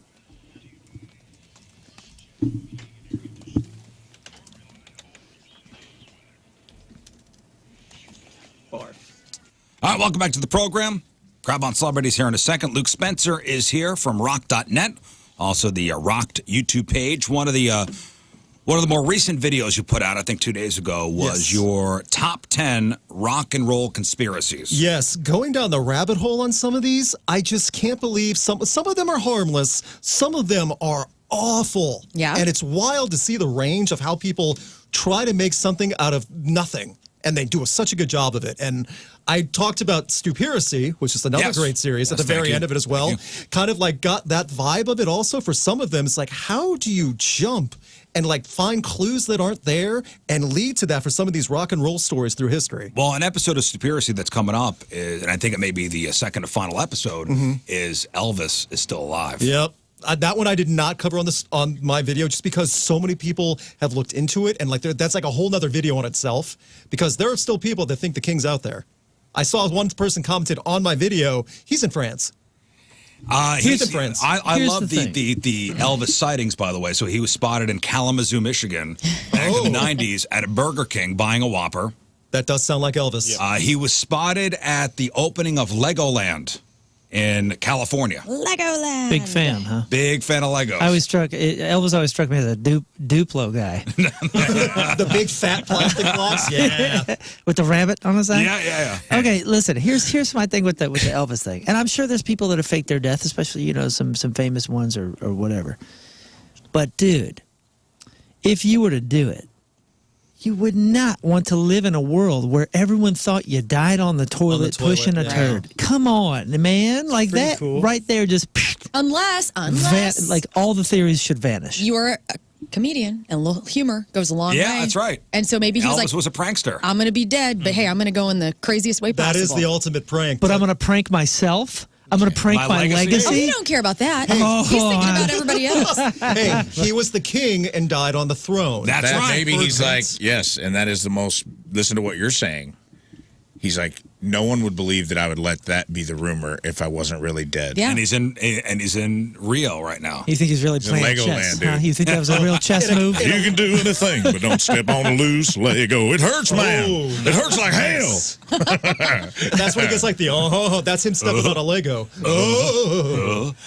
Yeah, that time when his hip. That's what he says his every hip shimmy morning. came from stepping on a Lego. That's and he's right. like, Someone dropped a Lego on the stage. Well, they said the day after he died, there was somebody at an airport that looked just like him buying a one-way ticket to Buenos Aires. Was that the 70s? Yeah, 1977. Okay, a lot of people looked like Elvis in the 70s. Sideburns. Yes. So talk about some of the big conspiracy theories you talk about. Okay, so in this video, I'm going to cover just a few, like go for harmless one. A couple years ago, back in the mid-2010s, Dave Grohl broke his leg on stage. Big thing in Europe. He made a whole tour about it, the Break a Leg tour. He had a guitar thrown. He had fun with it. Everything was fine. People think that's a big fatty conspiracy, that he did it for sympathy to sell tickets. What? And he did break his leg. Dave? No. Yeah. And that's what a lot of people said, that he just did that. He didn't actually break his leg when he fell off stage, when they had that doctor come up on stage and rap it while he was playing. That was fake. He just needed sympathy. Foo Fighters don't need help selling tickets. I never heard that That's not true. before. Everyone needs help selling tickets. Okay, you know Everyone what? wants to sell more tickets. So, like, I wouldn't put any of these things past anybody. What? Dave, I don't think he was doing it. Extreme, though. No, guys, I don't think he's doing it for sympathy. I'm not a believer in this one. I'm just saying, if someone were to do that, they weren't doing it for sympathy. They're doing it like everybody else is doing it for, and it's just headlines. It's just to stay in the circle. But him doing that, and I get some other people could try that. Him doing that though is a very odd. Well, thing. then did Axel do it because he took the throne after? Because he also was. Well, he saw how it worked. You think? Oh, that Axel is more believable for something like that. It's all the business. Every hiatus. I mean, Foo Fighters has taken 2.5 hiatuses, haven't they? Oh, I mean, absolutely. They've taken long breaks. They're too. all. It's all to stay in. It's all to stay relevant of some So sort. cynical. I'm not cynical. I It's a don't freaking know. business. What do you want from me? I'm in Fire it. judgment. Axel, are you really hurt? I've hurt seen my it. He only talks in his own lyrics. Oh, that's obnoxious. Nope. Oh, that's unfair to label that cynical. I'm telling you, that's how it works, and we all know this. Oh yeah, I'm not saying it hasn't happened for other people before. It's just good guy Grohl. Oh, who sure. doesn't Yeah, need yeah. any No, help they're selling above it all. tickets. Yeah. Get out. Good guy Guys are Grohl. The crazy. ultimate Not take prankster, away. Dave Grohl, by the way.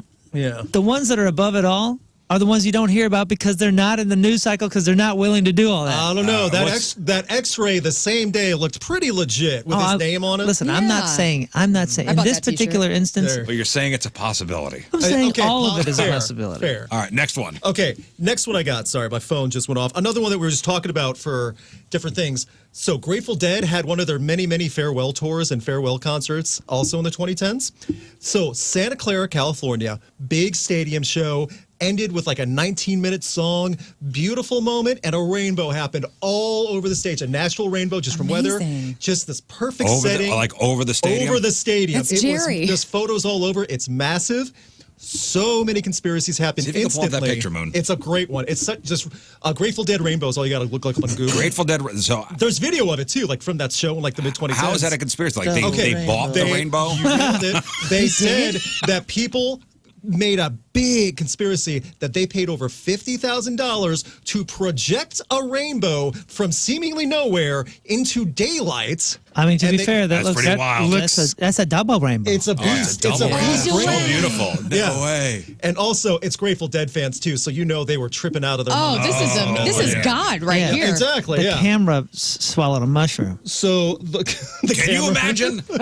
all that? Where is that? Yeah, exactly. This Santa Clara, Santa California. Clara. Okay, that looks like to be 60,000, if not more. Yeah, people it's there. a big crowd. This was a farewell show, ended with a 15, 16-minute jam track. Rainbow appears, perfect setting. Am I They And said, look, and look, this cloud is shaped like Jerry. Whoa, Jerry's in the rainbow. Jerry's in the rainbow. Jerry's in the rainbow. Jerry's with us while we're watching the end of the Grateful Dead. I would love that. I mean, that's amazing. That's amazing. I think Yeah, that's. and there's video of it too, because that's what I found for my video that I put in. But people say like the Even if Grateful it's Dead fake, it's production cool. company said they had to have paid $50,000 for light projection and all this other stuff to happen because it's no way it's real. Look at the cloud, 50 man. grand. It's One thing I missing a will say- finger. It is the full rainbow, which is, It is. suspect. Full arch. Full arch It's rainbow. not. It's a full like the entire arch, like a little kid would draw a rainbow on a piece of paper. It's not like the rainbow coming out of the sky and down where you're like, where's the other half? Yeah, and depending on where you were in the arena, in the stadium, you saw the band playing under the rainbow, depending on where the angle you were. So it was the perfect view as well. I may believe this conspiracy theory. This one This I one- might No go in way. on. Yeah, this one's real. I believe it's a supreme being, and Jerry's up there hanging with them. You It's know? true. That's Everyone in that stadium believed it. I went to the people- Wrigley Field one, Yeah. and I watched the guy behind me have 5 different concerts. Like he was, Oh, yeah. Oh, he was going in and out of like, this is the worst experience of my life. This is the best But, experience yeah, of my life. the I'm Deadheads- asleep. I'm yeah. really awake. Deadheads would buy anything you sell them. A timeshare on the moon, 100%. you sell it well enough, they'll buy it. Spot Hey guys, on. look at all the celebrities that we're posting because it's Yeah. from Santa Clara. So St. here's Louis's own Andy Cohen. Andy Cohen and Yep. John Mayer. And if you were in the crowd, if you were Yeah, on this- the floor, Yeah. then the rainbow goes right to the stage. It does. Like I it mean, the lands- perfect view. I refuse to believe it's a conspiracy. Just That's like how beautiful. mad Roger Waters is. Oh yeah, he's got a lot of nerve. super mad. He's super mad Jerry- all the time anyway, so what's the difference? All right, That's next true. one. All right, next one I got for that, for conspiracies. This is one that has been debunked by the person in the band many times. However, he is not the most honest, so this is where it gets a little messy. The theory that Kiss made it onto the cover of Sports Illustrated, their blood. So what happened was back in the late 70s, early 80s, there was a Kiss comic book because there was a Kiss everything, Kiss merchandise everything. Well, they had the fun idea to put their own blood and mix it into the cover of the comics for that first initial run. The ink. Yes, in the ink. And they had like an actual phlebotomist come in, do it all safe. Well, after apparently the conspiracy goes, a wacky mishap happened, and the blood was shipped to the publisher and the publication, who also printed Sports Illustrated. Oops, we got blood in Sports Illustrated. So Gene Simmons and the rest of Kiss's blood is also on a Sports Illustrated cover from the late 70s. I never heard that one before. Yeah, that was a big one for years, and Gene Simmons debunked it like over time. However, he laughed about it while it was happening. So it's also just going that way. Also, this is mean. Gene Simmons is not known for being the most credible source. So What? I know. I just broke a big bombshell live on the air. But that's a big conspiracy that happened for a long time. That Kiss's blood. Yes. The blood of Kiss in an issue of Sports Illustrated. Correct. Do we know what issue? Yes, it's a late 70s issue. I don't remember what it is. Like, it's a specific one from the time. And I want to say 1978. So It's got a picture on the front with Big Bird. yes, that's the one. Big Bird and Sun Like Basketball Player, if I'm correct. Whoa. Yeah. Yeah. And Gene Simmons' blood.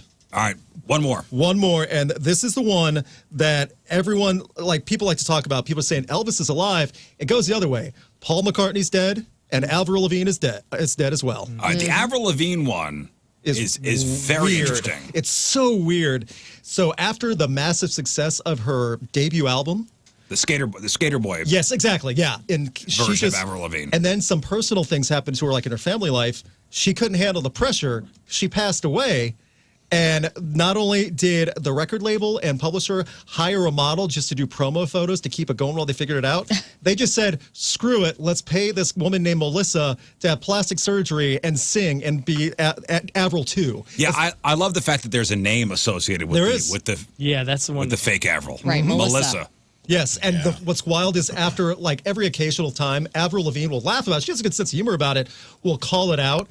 There's comments saying, that sounds like something Melissa would say. Yeah, definitely. So, like, she has a fun sense of humor about it. The Paul is Dead stuff has been going on since 1966. Yeah. And that's another video right there. You know a rabbit hole I went down, and I just want to get your opinion on it. I know we don't have a ton of time, but the Andrew WK conspiracy. Yes, He's also WK. Dave Grohl. I was just looking that one up right now. Oh, I didn't hear that he was Dave Grohl. Yeah, I just I heard heard that he was like. WK's Dave Grohl. Then he I've was heard that that many cannibal. people. Right? Yeah. Never. See? Wow. We're all talking about different conspiracies. I around gotta Andrew make a WK, new dude. video, Andrew WK conspiracies. Yeah, now. because his is There's so pretty many. interesting. The one I went down a rabbit hole about Steve Mike. Like, he thanks this guy named Steve Mike, and it's like basically he's an actor they hired to play Andrew WK that he was invented. The whole persona was like invented by the record label. They auditioned a bunch of people. There's been 2 Andrew WKs. Like, he went away for a while. They replaced him. Then they brought him back. It's wild. Wait, dude. so Andrew WK's real name is Steve Mike? Steve Mike is such a I don't Steve like it. Mike is the unique other guy. name, too. Like, this guy, Stephen Michael something, is like the guy.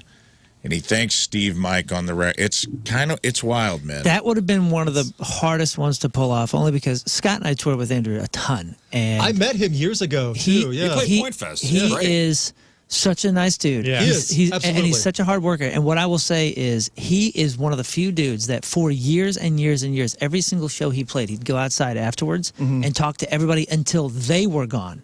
Yeah. So he would wait until everyone on their own left, hand out, anything he had, talk, autographs, whatever. That would have been one of the most difficult things to do for a way stand-in. too genuinely nice. Yeah, And Yes, for a the stand-in coolest, to the pull coolest off. picture I have with the rock and roll band is with Andrew WK. He's holding me in his arms. Yeah, that Like, dude lifting me up. rules. It's really awesome. I That's opened awesome. for him at Grove Fest. Oh, and that's he was cool. very nice. Yeah, he's a goof. He was goofy. He leans in to like his party rock stuff. It was just, and it's an interesting. I think the big conspiracy around him was that it was basically a word cloud of what kids were into at that time. Party. We're gonna write these songs. Gonna be party this, hard. this, that, Yeah, and yeah. you're gonna like. It worked. it And was you're gonna, built. we're dressing you in all white, and you're gonna be dirty and grungy. We're gonna lean into the grunge, and it was like he basically was his whole personality was concocted by a record label. Yeah, the cover of his debut record is him with a bloody nose. Yeah. Hit a brick with his face, and then he mean, took the picture as the story goes. It was built, Yeah. and I know a lot of theories popped up because he kind of disappeared for a while. But from what I remember, it was because his manager or a label or something owned the right to the name, and he couldn't. dad. And he couldn't release records under the name anymore. So he's like, Oh. "Screw it! I just won't do anything for a while." Yeah. And he's married to Kat Denning. Yes. They're cute. Andrew WK succeeded with his Yeah. partying. Look what partying leads to, kids. Look what partying gets you guys.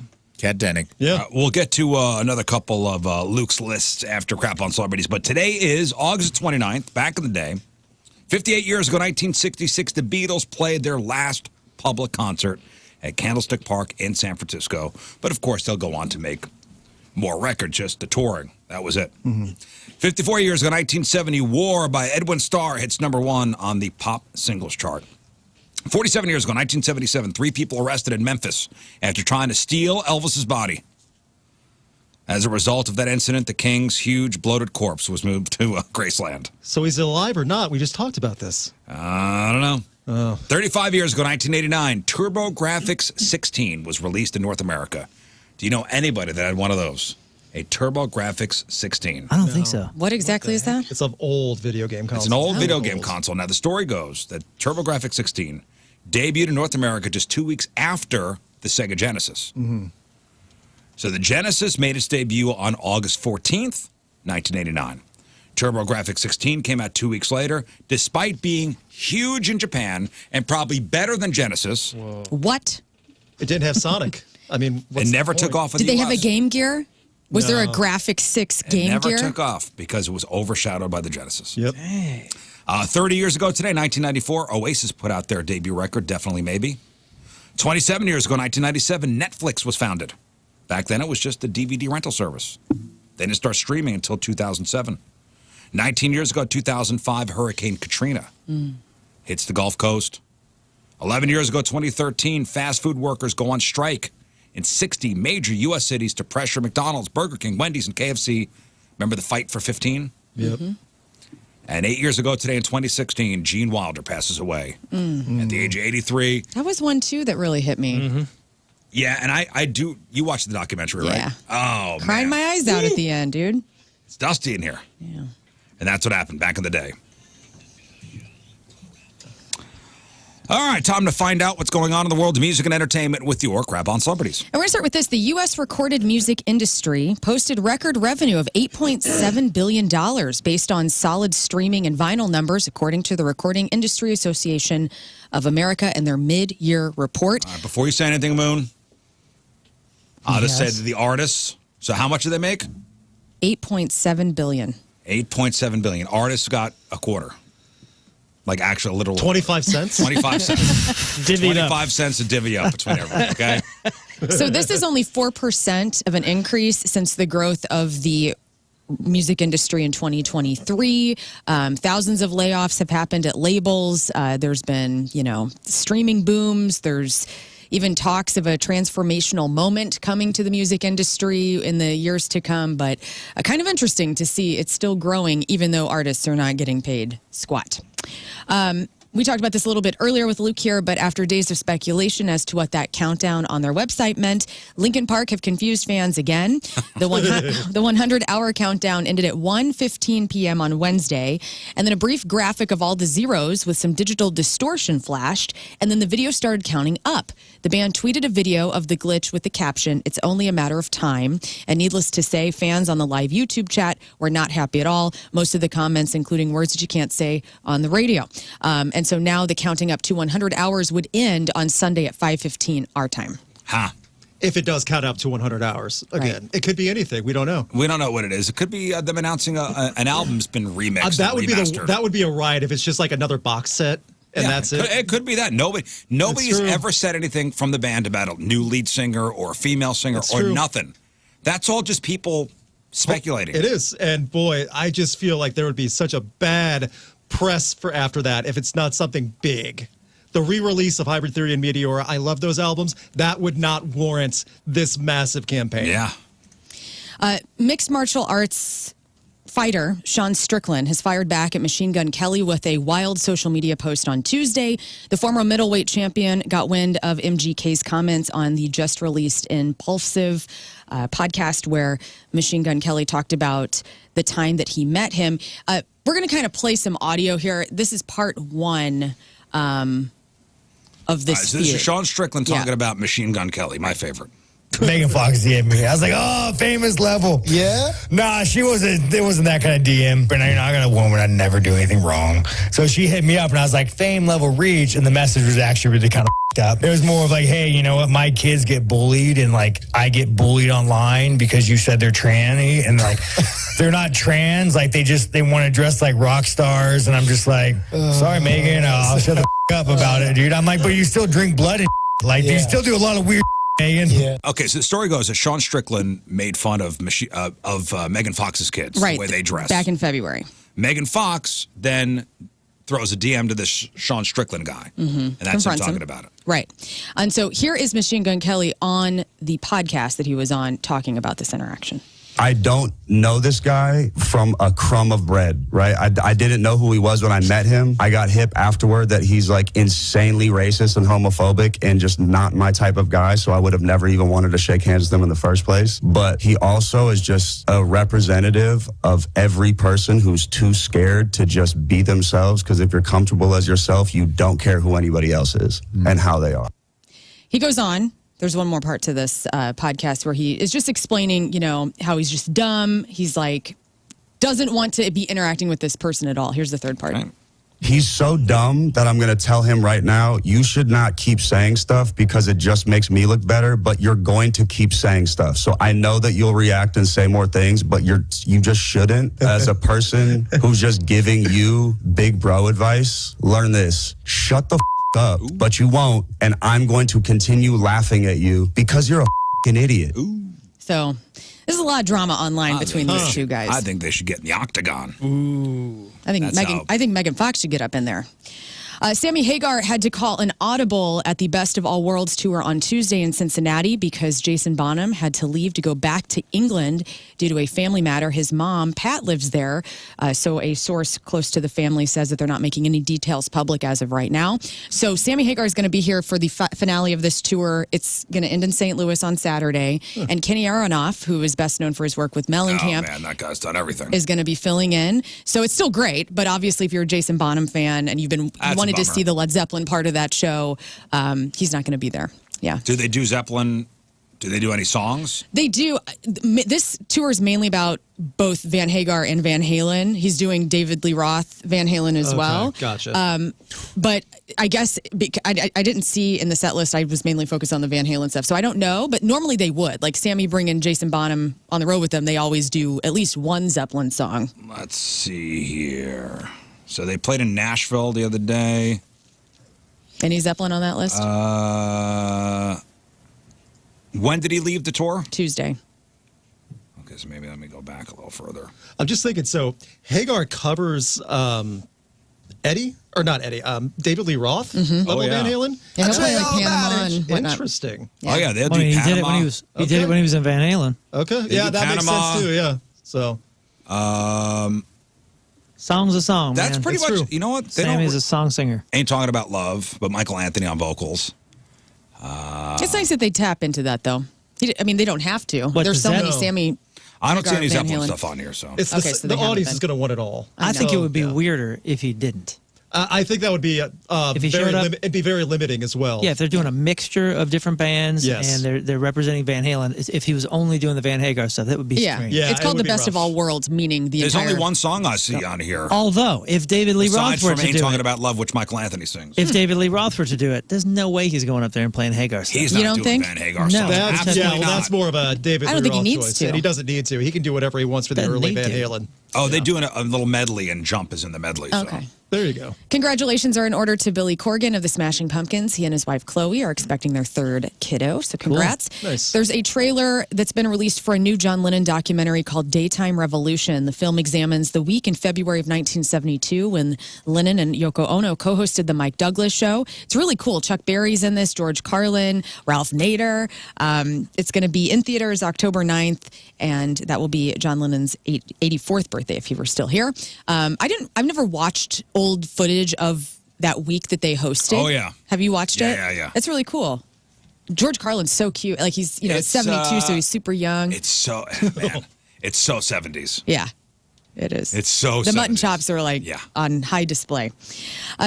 This is such. Tim, how do you feel about the Journey drama with Jonathan Cain and Neil Schon? First of all, unnecessary. Unnecessary. I mean, that's a big part of it right there. But I don't know. I feel like this is blown way out of proportion for everything that's going on. I agree with I you. mean, the fact that it's the band's credit card. Yes. And who's supposedly spending?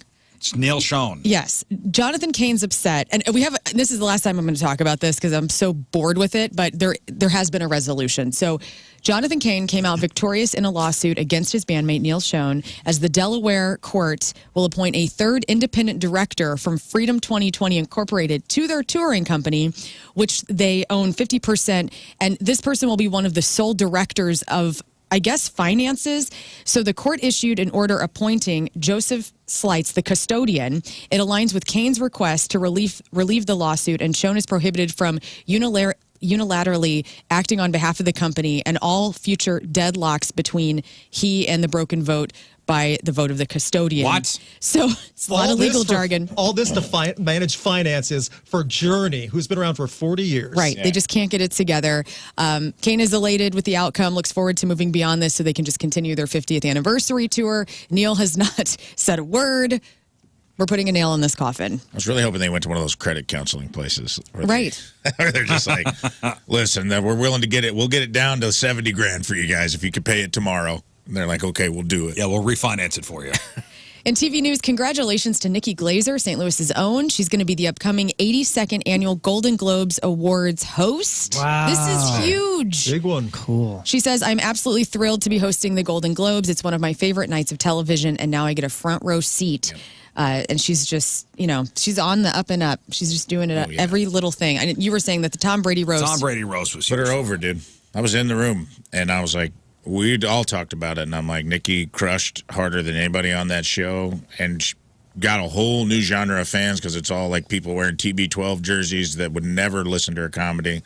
She had a special come out a week later, and I'm like, I don't know when it's going to happen, but she just went up into another stratosphere of stardom, and this is definitely it. Yeah, This is it. The Golden Globes will take place on January 5th next year on CBS and Paramount+. An unauthorized biopic on Steve Harvey called 72 is currently in the early stages of development. He says, I've been reluctant to make a movie about my life for years until I read the pitch for 72. It focuses on one of the most difficult moments in my journey and career and shows the world that hope is never truly lost. Wait until you see what we do with this. And finally, the big four of folk. I had all of you write down what you think the big four of folk are because Ultimate Classic Rock put out a list. Okay. Or put out their four. So, Rizz, I'll start with you. Who is on the big four of folk? The big four of folk music. Okay, so you got Simon and Garfunkel. All right.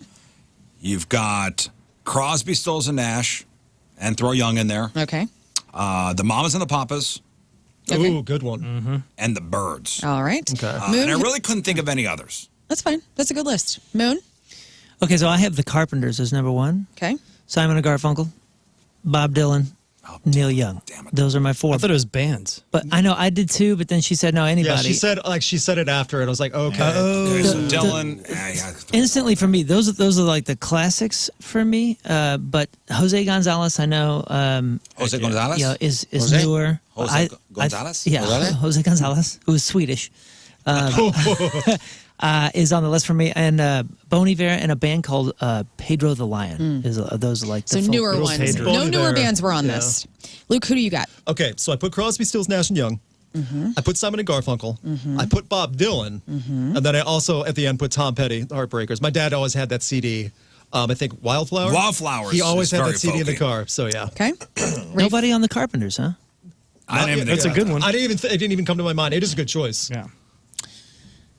Because she said folk rock, and I assume the Carpenters are leaning a little more folk pop to me. I'm going to say also Crosby, Stills, Nash and Young, also Simon and Garfunkel.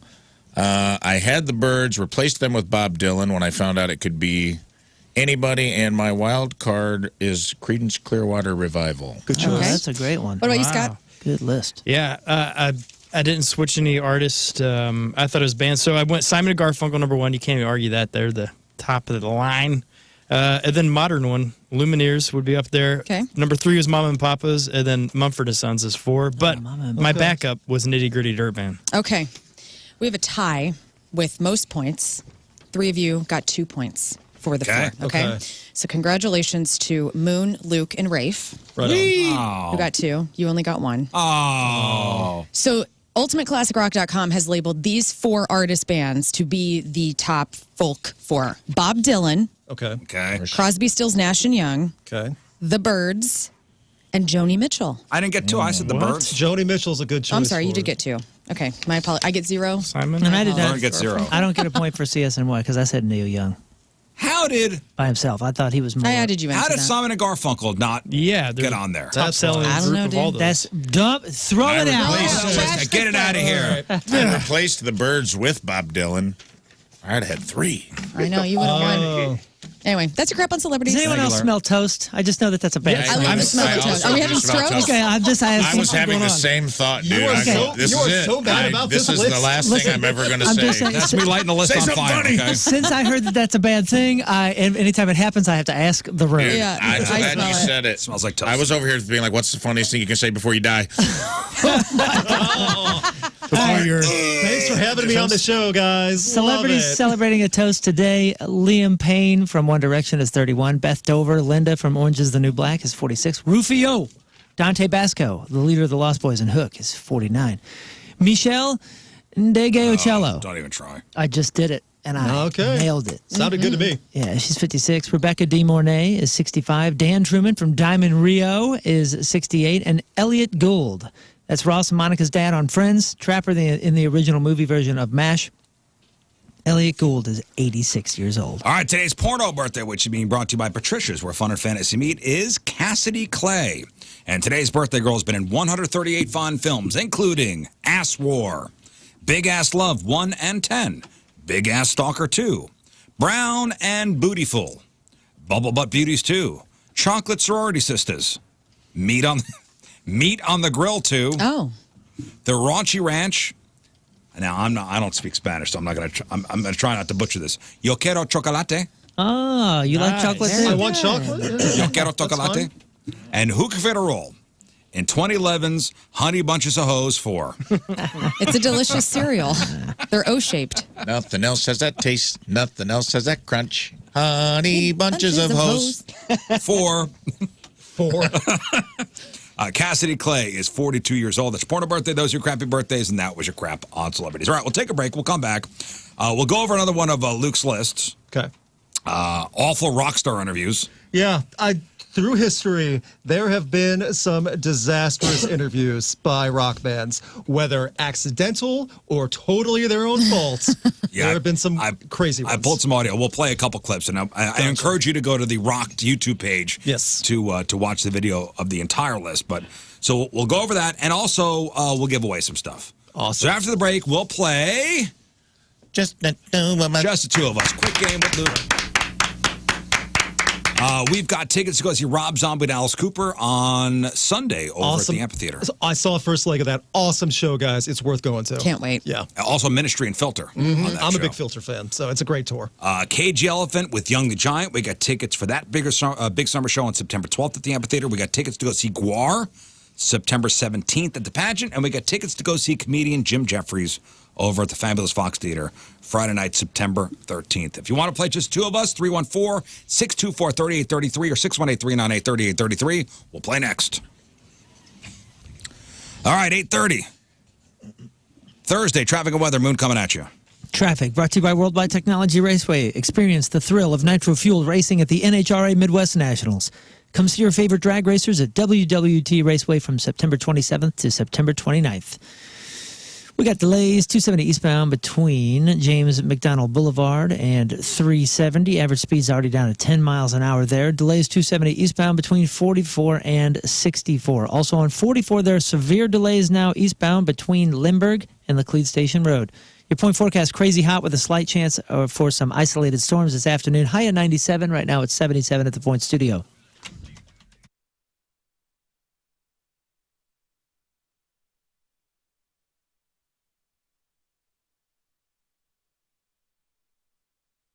All right, welcome back to the program. Luke Spencer is here. Rocked.net is the website. The Rocked YouTube page. You could find some great videos. Yes. If you subscribe today to Rocked on the YouTube channel, your cholesterol and body fat percentage will go down within 24 and hours. that's science, buddy. Yes. Science. Please subscribe. Make some dummy accounts. We just talked about your video concerning rock and roll conspiracy theories. Yep. I do want to, and if you want to see the full videos, make sure you check out the YouTube page and subscribe. But awful rock star interviews. Yes, it's such a wild rabbit hole to go down. You can just Google that phrase and the video will pop up that I did. But also, there's so many out there, and I couldn't believe because. Like you guys in radio and stuff, you've interviewed bands before where you could tell the band member doesn't want to be there. We've had, we did that this summer with Bad Omens. Bad Omens clearly did not want to be there. There you go. I had a terrible interview with the Mars Volta once. Oh, and I love that band. I can see them not being into it at all. I had to stop the recording about 2 minutes in and say to the band, "You don't want to be here, right?" Because we were recording. Oh, they were like, I'm like, "You clearly don't want to be here." I'm like, "I don't want to be here. Let's just." That's nice. Let's just of end you. this Yeah. now. Just end this. What did Just they did. say to you? We'll just be friends. Yeah, no, it was cool. They probably were so refreshed to hear that.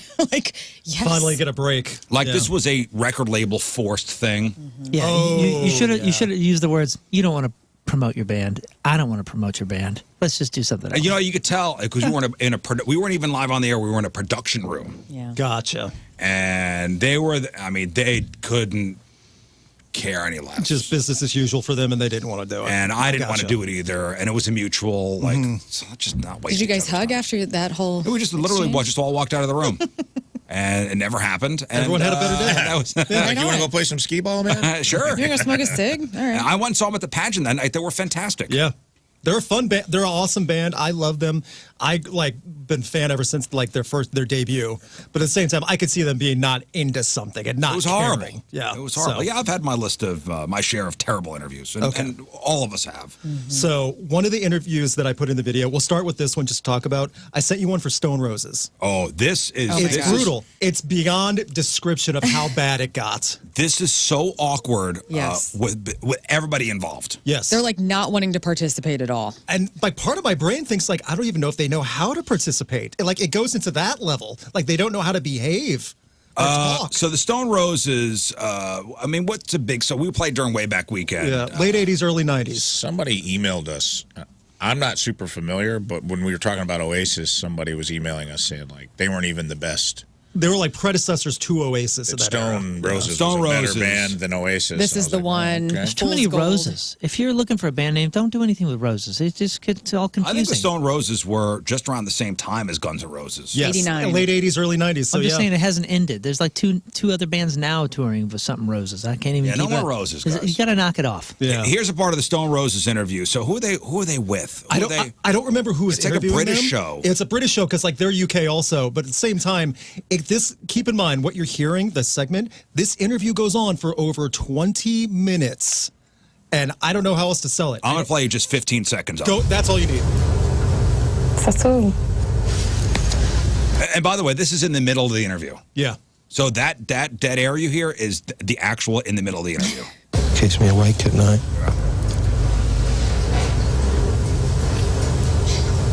Tattoo.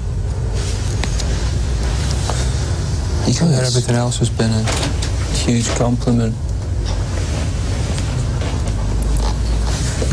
You can't get sensitive over what people are going to say about your greed. I mean, I can't anymore. 20 minutes. Everybody do ketamine or something before this? No, and they're looking at her the whole time. Like they're looking at her, looking away. So it's not like they're asleep. Here's my question though, Yeah. and because I've been in 1,000 interviews with terrible interviewers.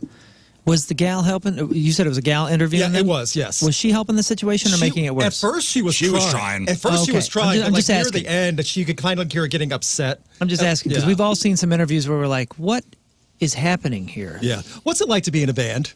You know, questions. She was like that, too. trying. She was definitely trying, and she knew who Stone Roses were. She was asking serious questions. Okay, I just wasn't sure because I didn't hear anybody talking. Yeah, but I'm sure she was also like in a panic mode. She was like, "What's going Yeah. on?" When you feel an interview going into a tailspin, it's tough to tough to recover. Did they like- look drugged? It No, almost has like a It heroin has a vibe. little fix of that, but like this is also like in a nice recording room. Like this is a professional interview, and it just goes on. I didn't and feel they were on. drunk or stoned. I thought they No, were they weren't- they just didn't Just want to be being there. bitchy. No, yeah, they were just beyond awkward. That's how I would describe it. So, Another one. okay, going in the opposite direction when you're trying to do something serious for recording TV, Scott Stapp from Creed Oh, yes. during after Creed closed, he was doing his solo stuff. He showed up to one of those like TBS TNT movies with break shows kind of thing. Like they was like, hey, we're watching. I think Kickboxer was the movie. Kickboxer, we're here with Scott Stapp. Yeah. You know, that type of thing. Like then after like between commercial breaks and stuff. And it's with Bobby Bacala from The Sopranos and Howard Stern's wife, Beth. Yeah, Beth. Is this the helicopter one? Oh, I don't know. They're at a poker table, They're, right? they're like actively playing poker because like it's like a casino type thing. That's what they always do. Scott Stapp, this was recorded in the morning, showed up very drunk. All right, here's and from the beginning, it's a nightmare. Scott, thanks, man. Thanks for joining us here. You know, Beth, how are you, man? Good to see you. We met. We kissed. You know, like, the deal was, man, is it was like, you know, I felt like people needed to in your face. Know what was up. Oh, dude, hammered. Oh. Yeah, gone. And this was the beginning. This was the beginning of it. And he keeps drinking through it.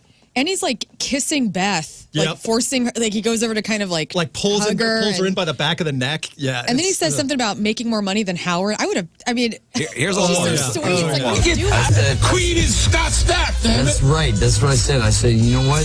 You wanted to try my ass? I said, Scott Stapp is Are they bitter, the rest of the band? Of course they're bitter. Are your ex-boyfriends bitter? No, I'm friends. Bull. I am. And this is on TV. Yeah. Oh, yeah. He forgot where he was. He was hammered. Here's another little, just another little piece. Oh, man. Now, to say the things about the Lord, you know what I'm saying? Like, he called me to bring the plate of God into the house of the Lord. You're going to have me drinking. This is unbelievable. That's what God called me to say. You know, my son thinks babies come from my sack. And so, you know, I just have to continue on with that theme that, son, my babies do come from my sack. You too. I think he probably hit rehab pretty much right after this. I hope on the same day. Like they just dropped him off right there. You live here now. Man, is this live here now. Channel 11 in the afternoon? Like what? Where was It's like TNT on like a Saturday. It was like TBS, and the movie was Kickboxer, and he started acting like a kickboxer, doing the hi-ya karate stuff. Oh my! While drunk. Jean-Claude Van Damme's Kickboxer. Yes. Where he does the splits. Not sidekicks. Not side. No, That's not Jonathan the Chuck Norris. Brandis. Not the Chuck Norris one. That was run around this era where Best dance scene of any movie. I thought he had said something about a helicopter was following him or something. No, that was Scott Weiland. Oh, was it? That was me Am I interviewing. mixing up my Scotts? Me interviewing Scott Weiland with Jeff Burton. The manager came over and said, "Hey, man, If he starts talking about if he starts helicopters. talking about helicopters, just go with it." That was Scott Weiland. Just go with it. Yeah, we interviewed Scott Weiland at the pageant. We were in the Halo room, or the Halo bar. Yeah. And we waited because he was late. And the management comes down and goes, "Hey, man, he's coming down. He thinks there's a helicopter following him. Now, if he brings the helicopter up, just go with it because you don't want to upset him because we want to make sure he goes on stage that night." Goodness. No pressure. No pressure at all. Listen, I was such a fan. He lit a cigarette, and by the end of the interview, had 15 burn holes in his pants. Whoa. That's a hazard. That's hazard pay. Yeah, he was. I mean, he had pretty cool rock star pants on, but there were 15 burn holes. They were cooler now. Yeah. He wound up getting booed off the stage that night. That I also believe. I've heard that happen several times from him in like the Wild About days. Like Scott this Weiland. was Scott Weiland solo. Didn't play any SDP stuff. Yeah, maybe I have he heard played that. a jazzed up version of maybe Interstate Love Song, and Eagles of Death Metal opened up that show. They were excellent. Oh yeah. Oh, that's a bad band to follow after that too. If you're doing Yeah, it was something a that. Point Ho Ho show. That's rough. All right, one more of these interviews that I pulled. Okay, is it one of the older ones from Yes. Kiss? Okay, so Kiss, in the same vein as Scott Stapp, decades before, went on an Australian talk show, and they performed for it too, like in front of an audience. And one of the members was so blindingly drunk that Gene and Paul were even visibly upset with Ace completely plastered and losing his mind. So this is I've seen this interview before. Yeah. This is famous. Ace and Peter was hammered too. Yeah, he was, but he was not as off the rails. Ace Frehley is so drunk. Yes. Just listen to him. Your own outfits, all of you, and tell me what each outfit means, and I'll start with you, Ace. Well, that means a I cucumber. think this outfit is self-explanatory. I mean, you know, this is part of a kind of a V shape. This is my utility belt, and we don't want to go any below than my waist area because that's reserved for concert payers. Yeah. I understand that. But, and after it's all over, they say, this is what we came for. And that's what I always feel short. I stole this from Flash Gordon, and, I have my cape. Yeah. But you're kind of like a spaceman, huh? No, actually, I'm a plumber. The laugh. Yeah, the Joker It's so laugh. The laugh. The sharp. Joker laugh is just. And it's all the time, and Gene and Paul are on the other side, silent, glaring at him. It's rough. So You got to watch that whole 10 awful rock stars. I show as much as I can that YouTube allows me. I put the link to every single interview in the description. It's wild what some of the stuff has been recorded for big name bands too. Like, Kiss, it's a big name, and that's what happens. So It's great. Wow. And that's just a little teaser. That's a little taste. Oh yeah, that's a long interview too. It's like a nice sit-down talk show. Yeah, so go to the Rocked YouTube page and watch 10 awful rock star interviews. All right, Luke Spencer's here. Let's give away some stuff. Brought to you by Friedrich HVAC Systems. Get serious about comfort and energy savings with Friedrich. Visit Friedrich.com. All right, we're going to play Just Two of Us. We got some fabulous prizes to give away. We got Rob Zombie, Alice Cooper tickets. The show is on Sunday. Ministry and Filter also playing that show. KG Elephant Young the Giant, that's coming up on September 12th. We got tickets to go see comedian Jim Jeffries with Mark Normand and Dan Soder at the Fabulous Fox Theater. And we got tickets to go see Guar at the pageant on September the 17th. Just Two of Us, a simple game. We'll get you guys on the phone. You'll pick 2 RizzShow members. Rafe will ask 5 questions. We'll write our answers down. If we can match 3 of our 5 answers, you guys on the phone will win. Let's also get a patient 0. So patient 0, if we get 0 matches or all of our matches, we'll win. Lern, 1 through 5. 1. 1. All right, John in Wentzville is patient 0. Okay. All right, once you're picked, you're off the table, so the other people can go. All right, let's go to Travis. Hello, Travis. Hey, happy birthday, Rizz. Thanks, buddy. All right, Travis, you got me, Moon, Lern, Luke, Rafe, or Scott. Pick 2 of us. Well, I can't go wrong with the Cousin Brothers. Okay, so Scott and Moon. All right. You guys are first with just 2 of us. Travis. Hang on 1 second.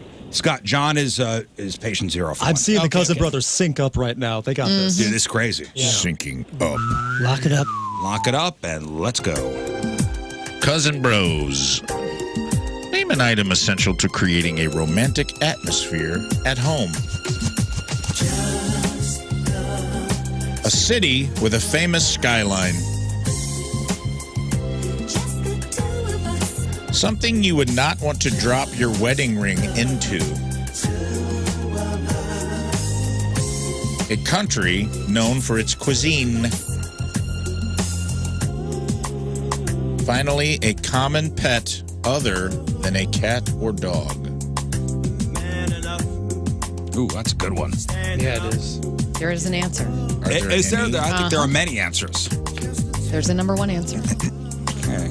Do You I guys need need to any more repeat time? any? Let me double check Still something. locked in. I might. Do I switch? Do I switch it? I think I'm going to leave it. I'm going to leave it. Okay. No, All right. you're only talking in your own head. All right, Learn, you count it down. Let's see if Okay. we get at least 3 or 5 here for Travis. All right, Cousin Bros. An item essential to creating a romantic atmosphere at home. 3, 2, 1. Rose Candles. petals. Candles, number 1 answer. Roses is what I put. Candles. Candles. Roses number came up again. 1 Roses. answer. Yeah, more roses. Who said candles? I did. I said candles. I'm in your Candles, number 1 answer. Roses, Rose petals. roses were last brought up because we wanted to cancel them. Remember? That's right. What better way than to burn them in a candle? All right. Here's where it all turns around. Name a city with a famous skyline. 3, 2, 1. New York City. Nice. All right. City, number 1 answer. Good job. Second answer, Festus, Missouri. Yes. All right, No. here we go. Yeah, love Beautiful Gorgeous skyline, skyline. yeah. Love it. City, Beautiful. USA. People come from all over the world to see it. It's the burn pit. It's the burn pit that gives it that. All right. Something you would not want to drop your wedding ring into. 3, 2, 1. Toilet. Nice. Wow. Ooh, boy. I almost switched that one. Great. Sidewalk grate or toilet, number 1 and 2 answers. I was thinking ocean. Name a One more country right. known for its cuisine. 3, 2, 1. Italy. Cousin Travis. I'm curious as to what your last answer is, by the way. Let's for funsies. Yeah, I had 2, but I'm gonna go with my first one. Okay. Name a common pet other than a cat or a dog. 3, 2, 1. Rabbit. Lizard. There's more. I put bird as well. Bird. So that's a good choices. That's though. a Fish good was the one. number I one went answer. fish. Fish. Yeah. Fish is Fish. the right one. Yeah. The second one was I horse. went with a snake fish. Snakefish. Gecko. Well, rats, because our family has horses. So horses, maybe goats. he and I would connect with that. Hello, Matt. Hello. All right, Matt, you got me, Lern, Luke, Rafe. That's it. Let's do Rizz and Rafe. Rizz and Rafe. Here we go, Daddy-O. Okay. R&R Express. Here we go, the R&R Express. Number one. Something you eat that comes with sauce.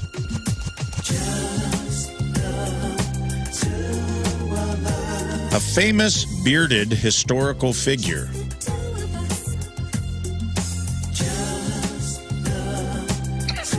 Something a stalker and a detective both look through. Something a stalker and a detective both look through.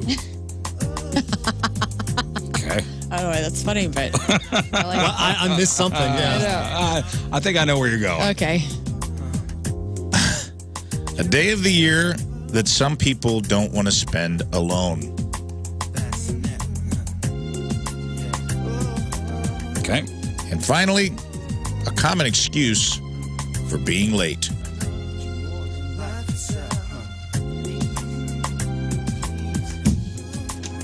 Okay. Pins down. Pens down. My pen's down. 5 for 5. Moon, you count it down, okay? Mm-hmm. 5 for 5? I don't know, man. I'm just being well, optimistic today. let's do this it. is an optimistic The day. for R&R me. is a freight train, apparently. Yeah, well, let's see. Okay. If it's come off the rails or not. 2 winners. The winner that picked us and patient 0 because we're going 5 for 5. Okay, let's And go. friend. Mercury's out of retrograde today, guys. That's Well, right. that's good news. Is it? R&R Express. Here we go. Who's counting it down? Moon. Moon. Here we go. Something you eat that comes with a sauce. 3, 2, 1. Spaghetti. I had spaghetti. Yeah, wings is a good one, though. Wings. You know, you gotta have a dry rub. I don't know. I feel like wings always You come can with have dry sauce. spaghetti if you're really into that. Oh, Rafe. I had spaghetti. I'm with you. Yeah, wings was the number one answer. What was it? I'm the one that decides. So Okay, well, spaghetti was distant 5th. All right, name a historical bearded figure. 3, 2, 1. Lincoln. Abraham Lincoln. There Yes. you go. That's what I had. We're back. I originally wrote down Da Vinci. I was going Churchill. I don't even know if he has a beard. No, He doesn't. not. Churchill He does doesn't. not. Mustache, right? Nope. Oh, he was clean shaven? He was clean Very shaven baby. and bald. Very In baby-like my face. in my heart, Winston Churchill had a gorgeous beard. He was the That baby's Churchill ass. beard. No, he had a Hulk Hogan handlebar. He did? Horseshoe. All right, we got one. Something a stalker and a detective both look through. 3, 2, 1. Trash. I had window. I was way out of left field for what I was Trash. thinking. Binoculars. With Window. 2 inches. People. Oh man. Window. We I gotta also sweep put window. out. No, trash is a good. Yeah. Is a good Yes, answer. it is. Yeah. Oh boy. All right. A day of the year that some people don't want to spend alone. 3, 2, 1. Valentine's Day. Ooh, All good right. one. Okay. Comes down to this. Here we go. I thought we were going to sweep. No, we certainly Now we're did going to be not. lucky to survive. Name a common excuse for being late. 3, 2, 1. Alarm Traffic. clock. Oh, damn it! You're right. You guys were both so confident. You both of your faces were like, duh. Traffic. Alarm clock. Alarm clock. That's unfortunate right Yeah. there. That was a bad showing. Oh man, That was a bad showing? That was a Yeah. terrible I thought- showing. Oh. Well, It's let's. up to Not Luke good. and I think. Josh? This next one. Yeah, well, we'll see. Hey, Josh. Yeah. All right, you got Luke and you got Lern, the LL Express. Okay. Okay, I need to say something. The Go. last time I played this game, I struck out Well, big time. this is redemption time. Okay, okay. Just, hey, get in this brain, and I'm in your brain. Okay. Okay. Oh, I'm sorry. Lock it. Here we go. I'm so sorry. Okay. Let's get rocked. Okay. right. Good plug. Good plug. There you go. What's a word you dread hearing at the dentist's office? A word you dread hearing at the dentist's office. Correct. Okay. Something you hope will be good but can't count on when going on vacation. Say it one more time. Something you hope will be good but can't count on when going on vacation. Third, name a fruit often found in or on pancakes.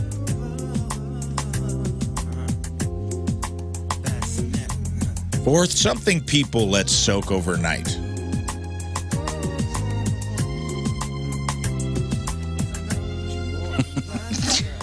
Why is there giggling? He has the word soak. I know. don't love it. I'll be honest with you. On Thursdays I'm extra pervy. And, Some people let marinate overnight. Let it soak, baby. Yeah, we brought up sopping. Sopping the other day. Oh, that is an That old-timey is a word. dirty word. My husband wrote something very profound with the word sopping on our dry erase board when I got home that day because he was listening to the show. yeah. I was like, absolutely not. And I erased it. It's a weird one. Yeah. And what did he write? I will not be able to say that on the air. Oh, he said it was profound. That's It pretty was cool. Profound and perverted, apparently. Did you have to burn the dry erase I board? pretty much did, yes. Oh, okay then. I had people proud of coming Tim. over, I go, oh my God, I'd erase it. What? Daddy's jaws are sopping. All right, here we go. Oh, geez. Whoa, Hey, I'm boy. just throwing guesses out. I don't know what he wrote. I last wasn't one. there. Name a mode of public transportation.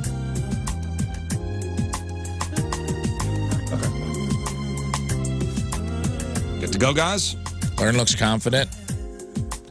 Luke looks afraid. Yes, be afraid. 3 out of 5 is the game. Yes. Correct. I have normie answers that I can defend. I think we can get 3 out of 5. We're going to be all right. Okay. All right, That's Moose. good. I feel like this one was a gimme. If you don't get it, there's something really wrong with I both did of not advertise that I was going to nail this. Like you Wow. guys. you. Here we go. Puts count it the down. pressure on. It's okay.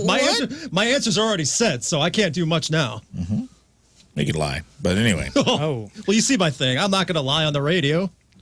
we don't. What word do you dread hearing at the dentist's office? 3, 2, 1. Cavity. Whoops. I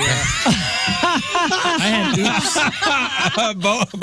Both I had cavity written down. I had oops. I had cavity. Whoops. Oops, yes, or whoops, or uh-oh. Cavity, number one answer. Whoops, not in the top 20. Ooh, yes. There is a patient zero, right? Okay, cool. Oh, no. Something you hope will be good, but cannot count on when going on vacation. 3, 2, 1. Weather. Nice. Number one Nice. answer is Fist weather. bump it out. That was good food. Deep, Bowels? long We're second. on the board.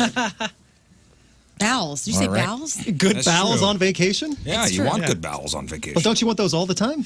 Yes. Yeah, but especially on vacation. I guess. Yeah, you don't want to get sick on vacation. That's No. what I got COVID on my honeymoon. Oh, bummer. So, yeah, you don't want to get sick on vacation. That sucks. Name a fruit you often find on or in pancakes. 3, 2, 1. Bananas. Blueberries. Blueberries. Blueberries was the number one answer. I'll take the strike on Dang Blueberries. it. Blueberries. And now, things are not looking good No, for you. they're that. No, they're not. Something people let soak overnight. 3, 2, 1. Dishes. Panties, number one answer. Yeah. I had beans. That's only if you're bleaching them. I had beans. Dishes were the number one. Why are you soaking beans and good title. Sorry, ladies and gentlemen. A hobo just wandered into the studio. Excuse that. You gotta soak the beans. I'm sorry. That was the first thing I thought of. You're talking about like dry beans that you get at the store that are not Okay, in a I can. was not even close to hey, thinking that. Nobody Yeah. buys beans that way that are poor, okay? You buying rich people beans that are dried out, you gotta soak them. I've never heard rich of that people before. beans? Yeah. It's You not- and I your said what fancy I said. You soak dry beans overnight. Okay. I've Are never there, heard- are there that was- sophisticated beans? I didn't even know that was a Very thing. Exactly. fancy beans. Okay. Okay. It's I only buy the fanciest of Whole Foods beans. That was like a Whole Foods background line in beans. a Mel Brooks movie. I thought beans. It was so funny how you delivered it. I can't find my. I had beans. I had Do you have a bean button? Okay, there it is. Whoa. He had I can't find my bean button. There it is. There it is. I love how there's a drum roll leading to a fart. Yes. Yeah, well, Well, it all comes down to this, It guys. does. here we go. Okay. Let's put the bean For all soaker the beans. behind us. For all the beans. For all the beans, both soaked and unsoaked. Name a mode of public transportation. 3, 2, 1. Bus. Hey, all right. We both, I think, closed our eyes and like hoped against fate. All right. Yeah. Wonderful. We're going to end it there, okay? Okay. What? It can't get any better than It that. can't. No. We'll end it there. All right. Thank you. Well done. All right. We'll come back. Moon's going to read a couple emails and one more list from Luke. Okay. We're going to do, where's my lists? There it is. Terrible live TV rock performances. And this is not what you're going to think it is. It's a fun one, too. Okay. Some of which are intentionally bad, which is a wild to think of, but it makes sense. Okay. We'll chop it up next. And your emails. 906 Thursday, traffic and weather. Moon coming at you. Traffic is brought to you by Worldwide Technology Raceway. Experience the thrill of nitro-fueled racing at the NHRA Midwest Nationals. Come see your favorite drag racers at WWT Raceway from September 27th to the 29th. We've got a left lane blocked due to a crash 270 eastbound at Missouri 370. Just a little bit further east there's a right lane and a right shoulder blocked due to a stalled vehicle 270 eastbound after Lindbergh. Your point forecast, crazy hot with a slight chance for some isolated storms this afternoon. High of 97 right now. It's 76 at the Point Studio.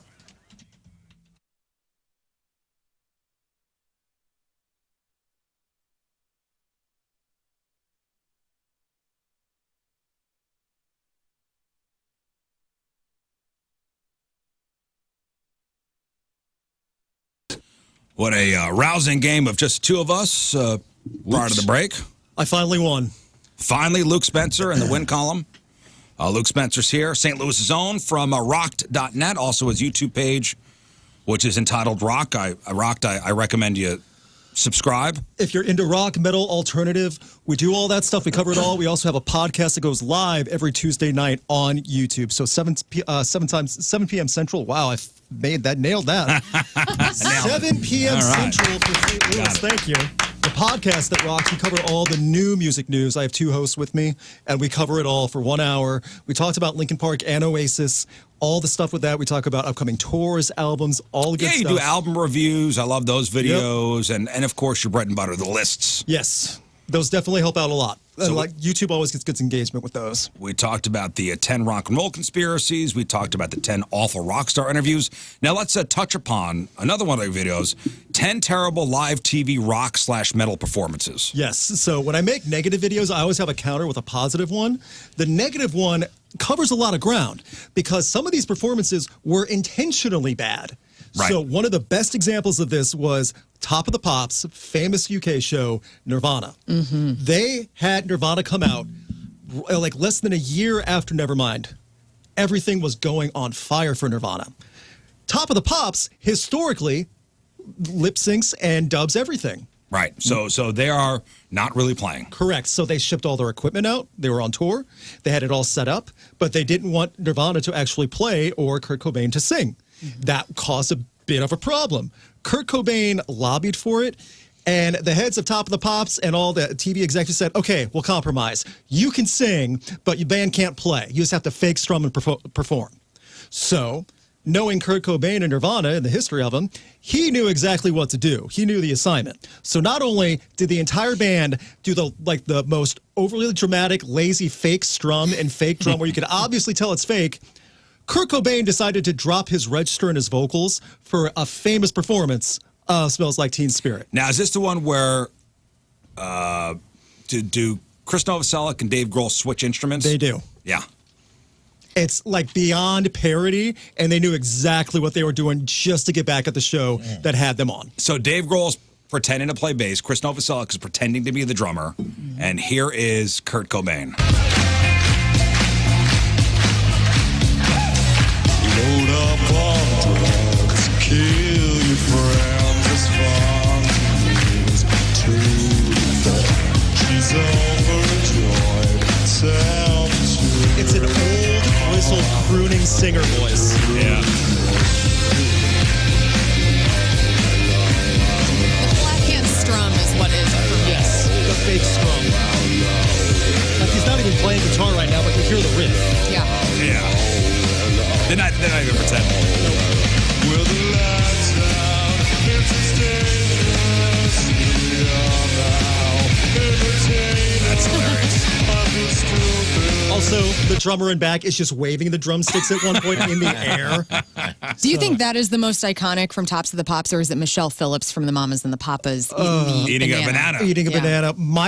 See, it's such a different lane because what my things, I do like the banana eating one more. That's more of a statement. Right. The Nirvana one is like more of a troll before troll even had a definition.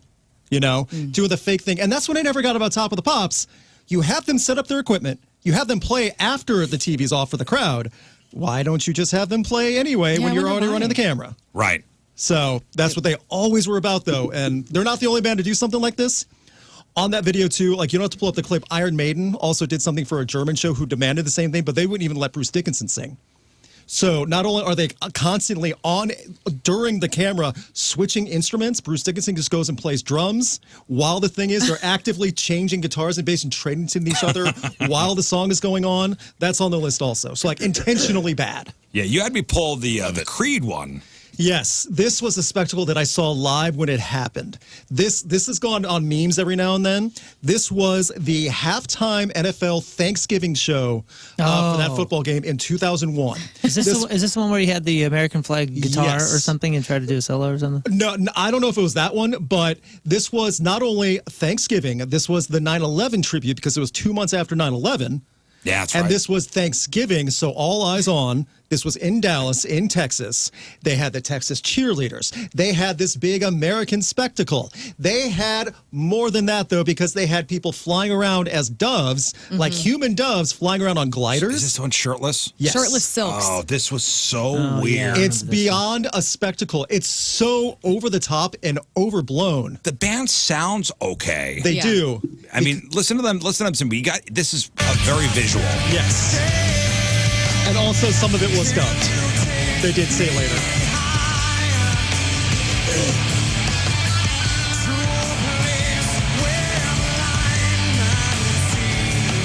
All the cheerleaders. I mean, it is over the top cheese ball. Yes, and there's so many people on the field. I forgot they had gymnasts and like actual flag wavers. There's like a choir of children that comes out. Yes, there are. His sister comes out. Scott Stapp's sister comes out to sing with him later in a song. What? Oh yeah, that's the last song. That's his sister singing with him. The best thing ever done with Creed is the Arnold things, and when the Arnold voice does the higher. I'm sure you guys have seen this. The "Can you take me higher?" And he goes, yeah. I mean, so there's the glider on That's the stage. guitar line. They just showed the glider too, like the wings, like they have them on the strings. So I remember seeing this at my aunt and uncle's house when we had Thanksgiving that year, and it was just like we were all watching, just real quiet, because we were trying to figure out what was going on. Well, yeah, it's after 9/11, so you want to love it. I know, and this like the 9/11 tribute stuff did not really register. Oh, pairing this with the video is making it even better. Can you take me higher? With golden street. All right, so make sure you checked out the Rocked YouTube page. 10 terrible live TV rock and metal performances, and you also have a video of great ones. Yes, I do. There was one of Rage Against the Machine that was less than a year after the self-title came out. This was on The Word in UK as well, and on Channel 4, which is a big network there, and they broke every censor rule they had. The host even flipped off the camera saying, "No, I don't care anymore." It was a big statement, and this is the most 90s thing you've ever seen in your life. Yeah, this sounds great too. And they're playing live, too. The crowd's into it. The visuals are amazing. It's the most 90s, like, green screen stuff you've ever seen. And you know it sucks. You hear that and you go, you'll never see that live again. No, they could never pull that again. Not a well, chance. even they just said we're never going to tour again. Yeah, I hope Zach gets something in his mind. That 2022 show that I shot, it was the best concert I've ever been to. They were that good. And that was the show we hurt his leg and he had to sit down. It was still that good. Yeah. So he just hates touring. Just despises it. And hurting his leg probably didn't help cases before that. That sucks. You It see does. that and you go, damn, man, we're never going to... And they were supposed to be here. I know. They were. and they held our money. They may still be holding our money. I'm not sure. We don't know. We forgot. I don't know if we got a refund or not. Oh, they at least owe a St. Louis show then. Something. They have to come Come here on. with Run the Jewels. By the way, on that, Aerosmith refunds went out this week. So if you did get... Oh, that's good to know. That's good. I got That's good to know. all my money back. Is that bittersweet or is It that? was very bittersweet. Okay. Yeah. By the way, everybody that saw Creed when they were here said it was incredible. Oh, Creed I know. that was my first concert ever, and they were great. My first concert I ever saw live was in St. Louis when it was Savas Center. So it was Creed. in the 90s, right? Yep. Right at their height. So Stephen Clay. they were here, what, 3 weeks ago, 2 weeks ago? Yeah. They said it was, I mean, you couldn't squeeze another person No, into that the tour amphitheater. did really well. Yeah, they Really sold out well. immediately. It was at one of the top-selling shows of the summer here in St. Louis. They said they were incredible. And like we poke fun of Scott Stapp and like drunk interviews and angel flyers on Thanksgiving. He apparently does have his act together. Like he's really That's great. on track. And That's that's great. glad he's I clean, wish. man. Listen, I know they got a lot of heat. Yeah. But I think they got a lot of heat because they were so popular and They were. a little cheesy. You know what's funny is But- Tremonti never took the heat with his later acts that he did. No, right? Alter Bridge was much more revered too, especially outside of the U.S. They're Yeah. way bigger outside of America. Like where they're here playing venues and stuff. When they go to UK and Europe, they're playing stadiums. That's cool. Dang. Yeah. It's good to know. I didn't know that. All right, Luke Spencer's here. We'll take a break. We'll come back with those emails. So, Moon, there's not really a lot in sports today. Cardinals lost again last. Oh no, they won last They night. won in a big No, way. walk They off. won last night. Yeah. Okay. Big. Arenado single. Walk off. Second walk off in like, I don't know, 6 days or something like that. All right, so fine. Some good news Yeah. with the Cardinals. Saw yesterday, if you go to StubHub, they're giving out free tickets. Oh, more That's good news. insane. It's so ridiculous. Just pretty much show up. You pay the service fee. Yeah, and I that's think it? on StubHub, you just go. So I'm looking right now. Section Yeah. 340, row 2. This was for Wednesday's Padres Cardinals game. Section 340, row 2, $0. All you got to do is pay the service fee. That's I insane. had there was a guy who was here. The guy that books the Netflix festival came in for the helium contest, and he was telling me even then a few weeks ago, bought $2 tickets and paid like $12 in service charge. He goes, the service charges were like 9 times the cost of the ticket. For last night's game, section 193, row 13, seats 17 and 18, $1 each. What happens if you go to the box office just before the show? No service Just before fees? the game? Yeah, I mean, If can you just go walk up and be like, walk "Yo, up to boxes, like Yeah, I'm- ticket services. I'm yeah. here for the free tickets, and I don't want to pay the service." I'll bet you it's just StubHub. I'll bet you if you go to the box office, you'll have to pay regular prices. At this point, though, maybe Someone they would try give it. a discount or something. I don't know. I'm just saying. Yeah, somebody try it. Let us know. I don't know. Just show up. Just show up to I mean, the stadium. wouldn't they want you in there? At Sell, this point, I sell me think I some could nachos. show up in Yeah. uniform and be like, I'm sitting in the dugout, and they're like, Come on in. all right, get saying. in here. Just walk in. Say, hey, I want to buy nachos. Come on Come in. on in. Yeah, they're probably desperate to sell food and drinks at this Open point, up the too. gates, man. Just let everybody in. Yeah. Yeah, hey. we'll Why turn- not? Hey, you want to go to dinner tonight? Where do you want to go? You want to go down to? You want to go to Bristol? No, let's go to Busch Stadium. Well, stadium has Yeah, you everything. gotta- They got Yeah, nachos to hot dogs. They got some options down there. We'll Yeah. just walk around as a little food court. They'll even put hot dogs in the nachos if you want at this If you point. want. And what do you know? They're playing baseball at the same time. Oh, okay. Isn't that cool? As a Well, we don't bonus. have to watch that. We can just be eating and people. Yeah, we'll just be eating in the concourse. It's day baseball today, 1:15. Or is it 1:45? That would be day baseball. Really cool if like the whole city just showed up. You know, Yeah, just for lunch. like the actual best fans in baseball. 1:15 start today. Everybody go to lunch at Busch Stadium. Well, it's How a cool. business lunch. It's a business expense if you do it that way. Exactly. right. You Yeah. call yourself a St. Louis and go to lunch at Busch Stadium. Have your Zoom meetings in the Cardinal Stadium. It's just quiet. call in from there. It is quiet. Yeah, It's Wow. quiet. Yeah, well, the game you went to on Monday. Monday, they said there was, so the posted attendance was what, 28,000 something or other. Doug Gould, one of the sports writers, he wrote on social media that he got word that the actual gate attendance was 13,000. I don't know, man. That's But even hard that's to believe. pushing it. Yeah, it's hard to believe. I was there. So I was there with the high school, and there was like, I want to say at least three or four different troops that, the kids were performing. So the kids and the parents had to buy tickets. So that's a few hundred extra right there that wouldn't have been there otherwise. And I would say 95% of those people left after the ladies performed. Yeah. Was it a special giveaway on that night? Because Yes, there was pickleball paddle cover. Okay, so yeah, people walk in, they grab That's them, and kind they of a cool leave. thing. Yeah. Ugh. That's the walk-in. That's why the numbers were high. So I don't know. I just thinking right now, the stank heat in St. Louis is rough.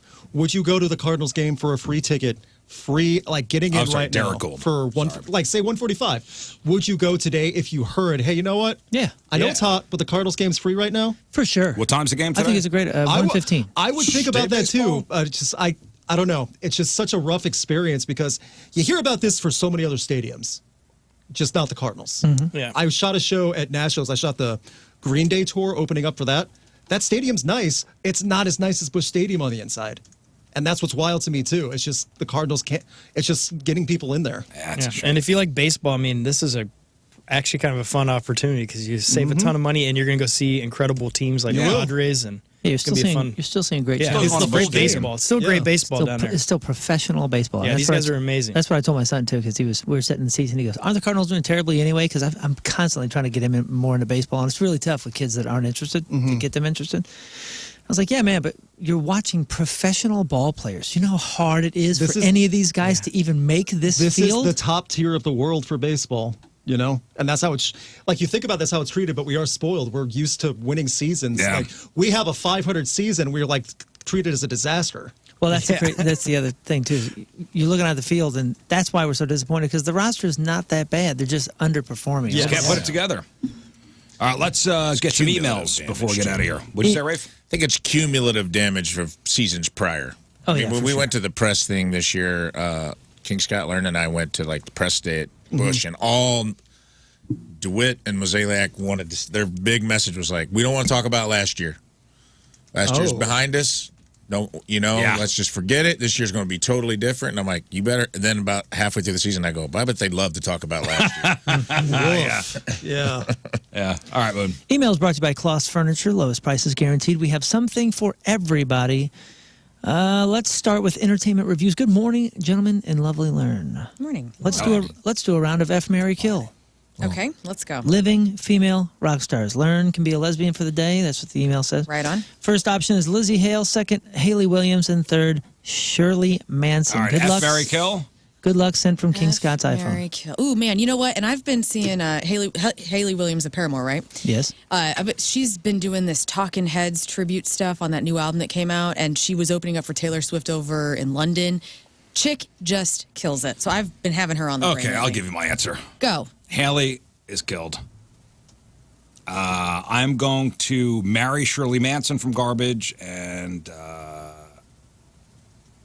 F. Lizzie Hill. All right, I'm going to F. Haley Williams. I'm going to marry Lizzie Hale, and I'm going to kill Shirley Manson. Oh, she seems like a nice Irish woman. Yeah, she is a nice Irish woman. Luke? Go ahead. See, I have to be careful. My podcast co-host, her favorite band is Garbage. She's flown across the country to see them. If I say better even watch one it. negative word, my life is forfeit. So I'll marry Shirley Manson. Come on, Luke. We're in the trust tree. Yes, that's fine. You're marrying Shirley Manson from Garbage? Why are your fingers crossed down here under the table? It's funny. You're going to have to put me in hiding. So I hope you don't mind hiding at your place for the next week or so. You can hide to out. lie low. Okay. Marry Shirley Manson. Kill. I'm going to have to agree. Kill Haley. Yeah. You guys. I'm not saying it's, it's just the game. I don't want to, but it's the game. Yeah. Moon. Never been easier for me to do one of these games. Go. Shirley Manson, I'm marrying. Haley Williams, I'm having an engagement with. And Lizzie Hale is gone. Okay. Rafe?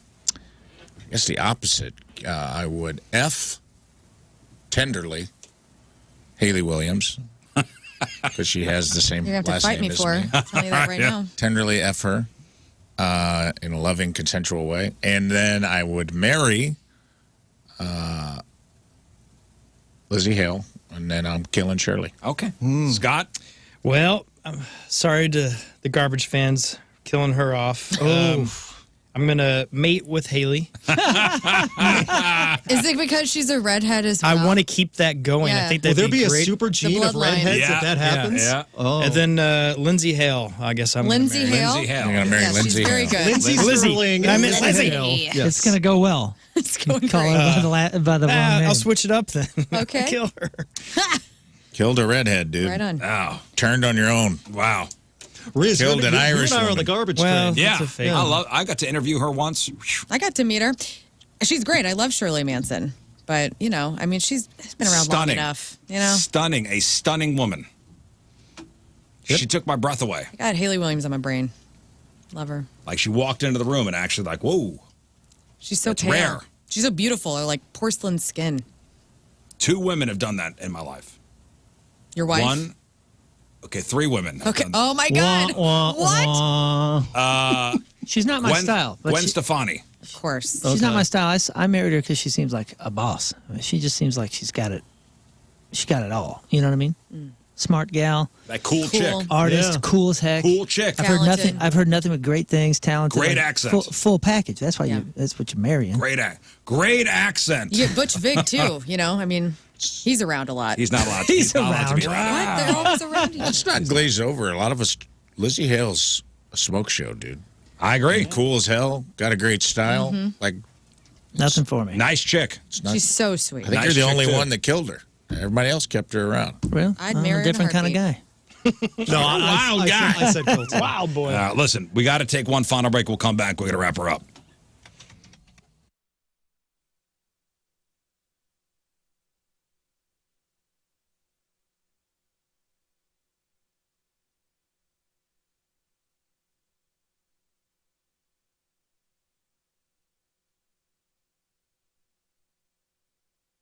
All right, that is it for us. Donnie Fandango is next. I first want to thank our buddy Luke Spencer for coming in. Thank you so much again for having me. Thank you, St. Louis, for putting up with my wild opinions and ridiculous shenanigans. Thank Doors always open for you. Rocked.net. And, of course, you got the Rocked YouTube page and the podcast. The podcast that rocked airs 7 p.m. Central on YouTube on the same channel. Just type in Rocked on YouTube. We cover music news and rock, metal, alternative, indie, punk, industrial. All the stuff we talked about this past week. Linkin Park, Oasis, the countdowns, all that stuff. Upcoming tours, upcoming albums. All that with my 2 hosts, Alex and Rowan. We go over it. It's a lot of fun. Also, Riot Fest, if you're going to that next month, make sure to stop me and say hi. Yeah. Oh, yeah. So, a lot of fun for that stuff, too. Hey, I know you're a photographer. You got to come back in for Punk Rock Christmas, which tickets go I'm on looking sale into that tomorrow. Too. I remember telling my wife about that. It's like such a fun concept and idea. And I saw footage of it. It's like, that looks like a blast for anyone. It really is. It's great. It's so fun. Yeah. It's so December incredible. 7th over at the pageant. Moon and the Punk Rock Machine. Right. Doing the Punk Rock Christmas thing. Tickets on sale tomorrow at 10 a.m. That's right. And you got the 2 shows. You got the early show and you got the later show. That's right. We added a 3 p.m. matinee show. Full family. We'll have 4-packs for like a family 4-pack available. Limited edition, because those go pretty quick. So if you're interested in that, make sure you get on it on Friday. Yeah, so 24 hours from literally right now. Literally. Make an alarm. Literally, it just flipped to 10 o'clock. 24 hours from right now, you can buy your Punk Rock Christmas tickets. Very cool. Make sure you check out the clip of the day brought to you by Michael's Flooring and our blog brought to you by Jack in the Box. Limited time only. 3-piece waffle sticks. That's right, with dip cup for just $2.50 at Jack in the Box. Today's podcast title is... We have a couple different options, but Luke, you should really feel proud, feel honored, and tell your fans and your family. Okay. If they want to hear you on the Rizz Show, you're going to look up this specific title, and it's either going to be "Here's All the Urine" or "From Festies to Testies." So which one? Which one would you like, Luke? Which one would you like to tell your family to find you on? "From Festies to Testies" or "Here's All the Urine"? My on the parents Rizzuto Show? are absolutely listening right now, so they've been aware of the whole show. Okay, because I work festivals and things like that, I think I want to aim for Festies to Testies. From Festies to Testies. You made the right choice. Yeah, thank you. Yes. All right, Moon, what else? Man, just, be cool. Soccer 101. Yeah, Soccer 101. Yeah, we got a Soccer 101 podcast that we're doing in like a half an hour, so that'll be up in just a couple hours. Yep, big LA Galaxy game coming up on Sunday, so we'll talk all about that. And we should have some people returning to the lineup. Hopefully this weekend. So big talks there. Other than that, just love each other, man. Be cool. Let's just calm down. Thank you. Calm down. Lern. Come see my band Saturday 9 to midnight at Sky Music Lounge in Ballwind. $10 is the cover. We're going to play classic rock covers from 9 until midnight in chronological order from the 50s all the way to the 90s. So if you're into that sort of thing, we want you there. And if you don't come to see us, please go see Rafe at the Nudist Colony this weekend. Yeah. We had a couple emails like, how do I get tickets? Well, there's some people coming. I told them there would be some Rizz folk coming through. I sent everybody the link, And who knows? I might come piling through the Sky Music Lounge with a bunch of nudies. I look forward to it. Right. About 10 o'clock. So, yes. We're going to liven that place up. Your new entourage is a spectacle. Just here with this new gaggle of We're naked going people. streaking. They're called the Blurs. We're going Blurs. a streak to the Sky Music Lounge. That's a long way from Lawndale. Yeah. So, yeah, you can email or you can go onto the website. I believe it is 40acreclub.org. Great website. And you can get tickets and you can get information from them. You do have to be naked in the audience. That is, but a lot of the Rizz people, they don't care. You can still wear your flat bill cap if you want. That's allowed. But everything else has to be naked. All right. So come see that. And then tomorrow we got a bucket list update on something of mine that fans can participate with me in. I'm excited to announce tomorrow. So This is a big one. Okay. It's a big thing. This is a big one. This is a cool one. You got something else, Luke? One final thing, one quick plug for all the heavy music fans, rock and metal fans. Get excited because in our time zone, a few hours south, though, there's going to be a new festival called Arklatex. What does that mean? Arkansas, Louisiana, Texas. Opening up in 2025. It's going to be at a speedway right out of Shreveport. They've done all the logistics, city council stuff. They're doing all the planning, getting that there. So if you're into heavy music and you want festivals, October 2025, keep an eye out for that. Okay. Arklafest? Nice. Arklatex. Arklatex. Arkansas, Louisiana, Texas. Arklatex Festival. I don't love the name. Terrible name. It is. You know what? They're very serious about it, though, and they're combining it all. I don't love the name. There's no Missouri. They couldn't call it Arklamotex. Honestly, I think that's a great name. It sounds like crap at first, but then you realize with all these festivals coming up, it's hard to keep track of where it is. You instantly That's a think of good that point. bubble. Arkansas, Yeah, Louisiana, exactly. Texas. When maybe it'll grow Bonnaroo one day. and That's Riot and all these were starting, I was like, I don't know It where depends the on who's crap this playing. Yeah. Yeah, the no lineup yet. They're still away from that, but October 2025, they're in the planning stuff now. Metal Fest. It's supposed to be pretty big at a speedway. So All right. plug that. Okay. Scott? Yeah, speaking of the nudist colony this weekend, if you want to see some of my pictures where I'm fully clothed, make sure What? to follow King Scott Rules. It's pretty exciting That is stuff so on there. cool. What? Yeah, buddy. That's right. You just gain followers from that. Scott. I hated that. I know. I feel dirty right now. I really did. I hated that too. So, All right. We got to get out of here. We leave you with a selection from our Teamers Member Today brought to you by Hot Shots from Glen Carb in Illinois. Kate Johnston is our Yeah, Kate. Teamers Member Today, and she wants to hear this song. Here it is. Donnie's next. Lern goes to